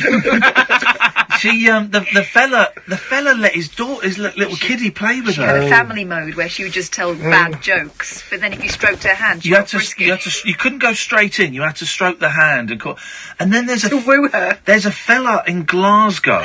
This is recent, like the last couple of months. He might have closed it down. Who opened a sex robot brothel. Well, you say that. We only had one. Yeah. Well, you can take it. You can take it out. Kath's face is a rictus of disapproval and fear. Thinking of his training board. We did have that interview on a few weeks back with the guy who had 4 or 5 sex dolls that didn't move or speak, but he lived with them as his family. Yeah. And he was very much, I would say, a unique individual. I'm going to say it. They're all deviants. They're all perverts. They're all dirty. Well, the robots are the people. At least they found a hobby.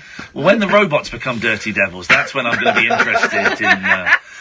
So if you want some mucky fun and some whale action and some minus 108 degrees Celsius in a nitrogen tank. I like the minus. When I get a migraine, that's the only thing that will get rid of the migraine is I have to go and sit in the car and turn the air conditioning on to full blast. Because there's obviously something happening in our culture, because at the weekend in the, I think it's Sunday Times yesterday, their Part 2 supplement had all these people, not just athletes, who immerse themselves routinely in baths or ice water. But apparently it really does give you, I suppose, the relief is when you get out, but it gives you a kind of zing and a spring in your step. I don't want to zing or a spring. I'm too old for that. You might on Sunday, eh? You're about to run a chaser. God, I'm terrified. Paul, thank you very much. Paul Ross will be here at 1 o'clock, right through till 5 o'clock. Catherine Boyle, thank you so much. You're welcome. We will be back tonight at 10 o'clock. And, we didn't get to talk about passports. I forgot to mention that. Right, we'll do that tonight at 10. There we go. Until then, from us, ta-ta. But coming up next is Paul Ross. Talk Radio. Join the Talk Nation. Pick up your phone. It's a lovely weekend with the kids. We'll get you the theatre. talking. How did the The VR new thing Sun go? Mobile app. Oh, they loved it, man. TV and The shows, kids loved it. It exclusives and blew football their and minds. The breaking news and youngest got money-saving tips and scared. scores and travel and fashion and beauty trends and after it celebrity come life out. stories and Dear Deirdre and sports and gossip and alerts that make sure you stay the ahead of the kids loved game. it, man. The kids loved it. And you can personalise your newsfeed so you only see the things you love. And it's free. Ideal.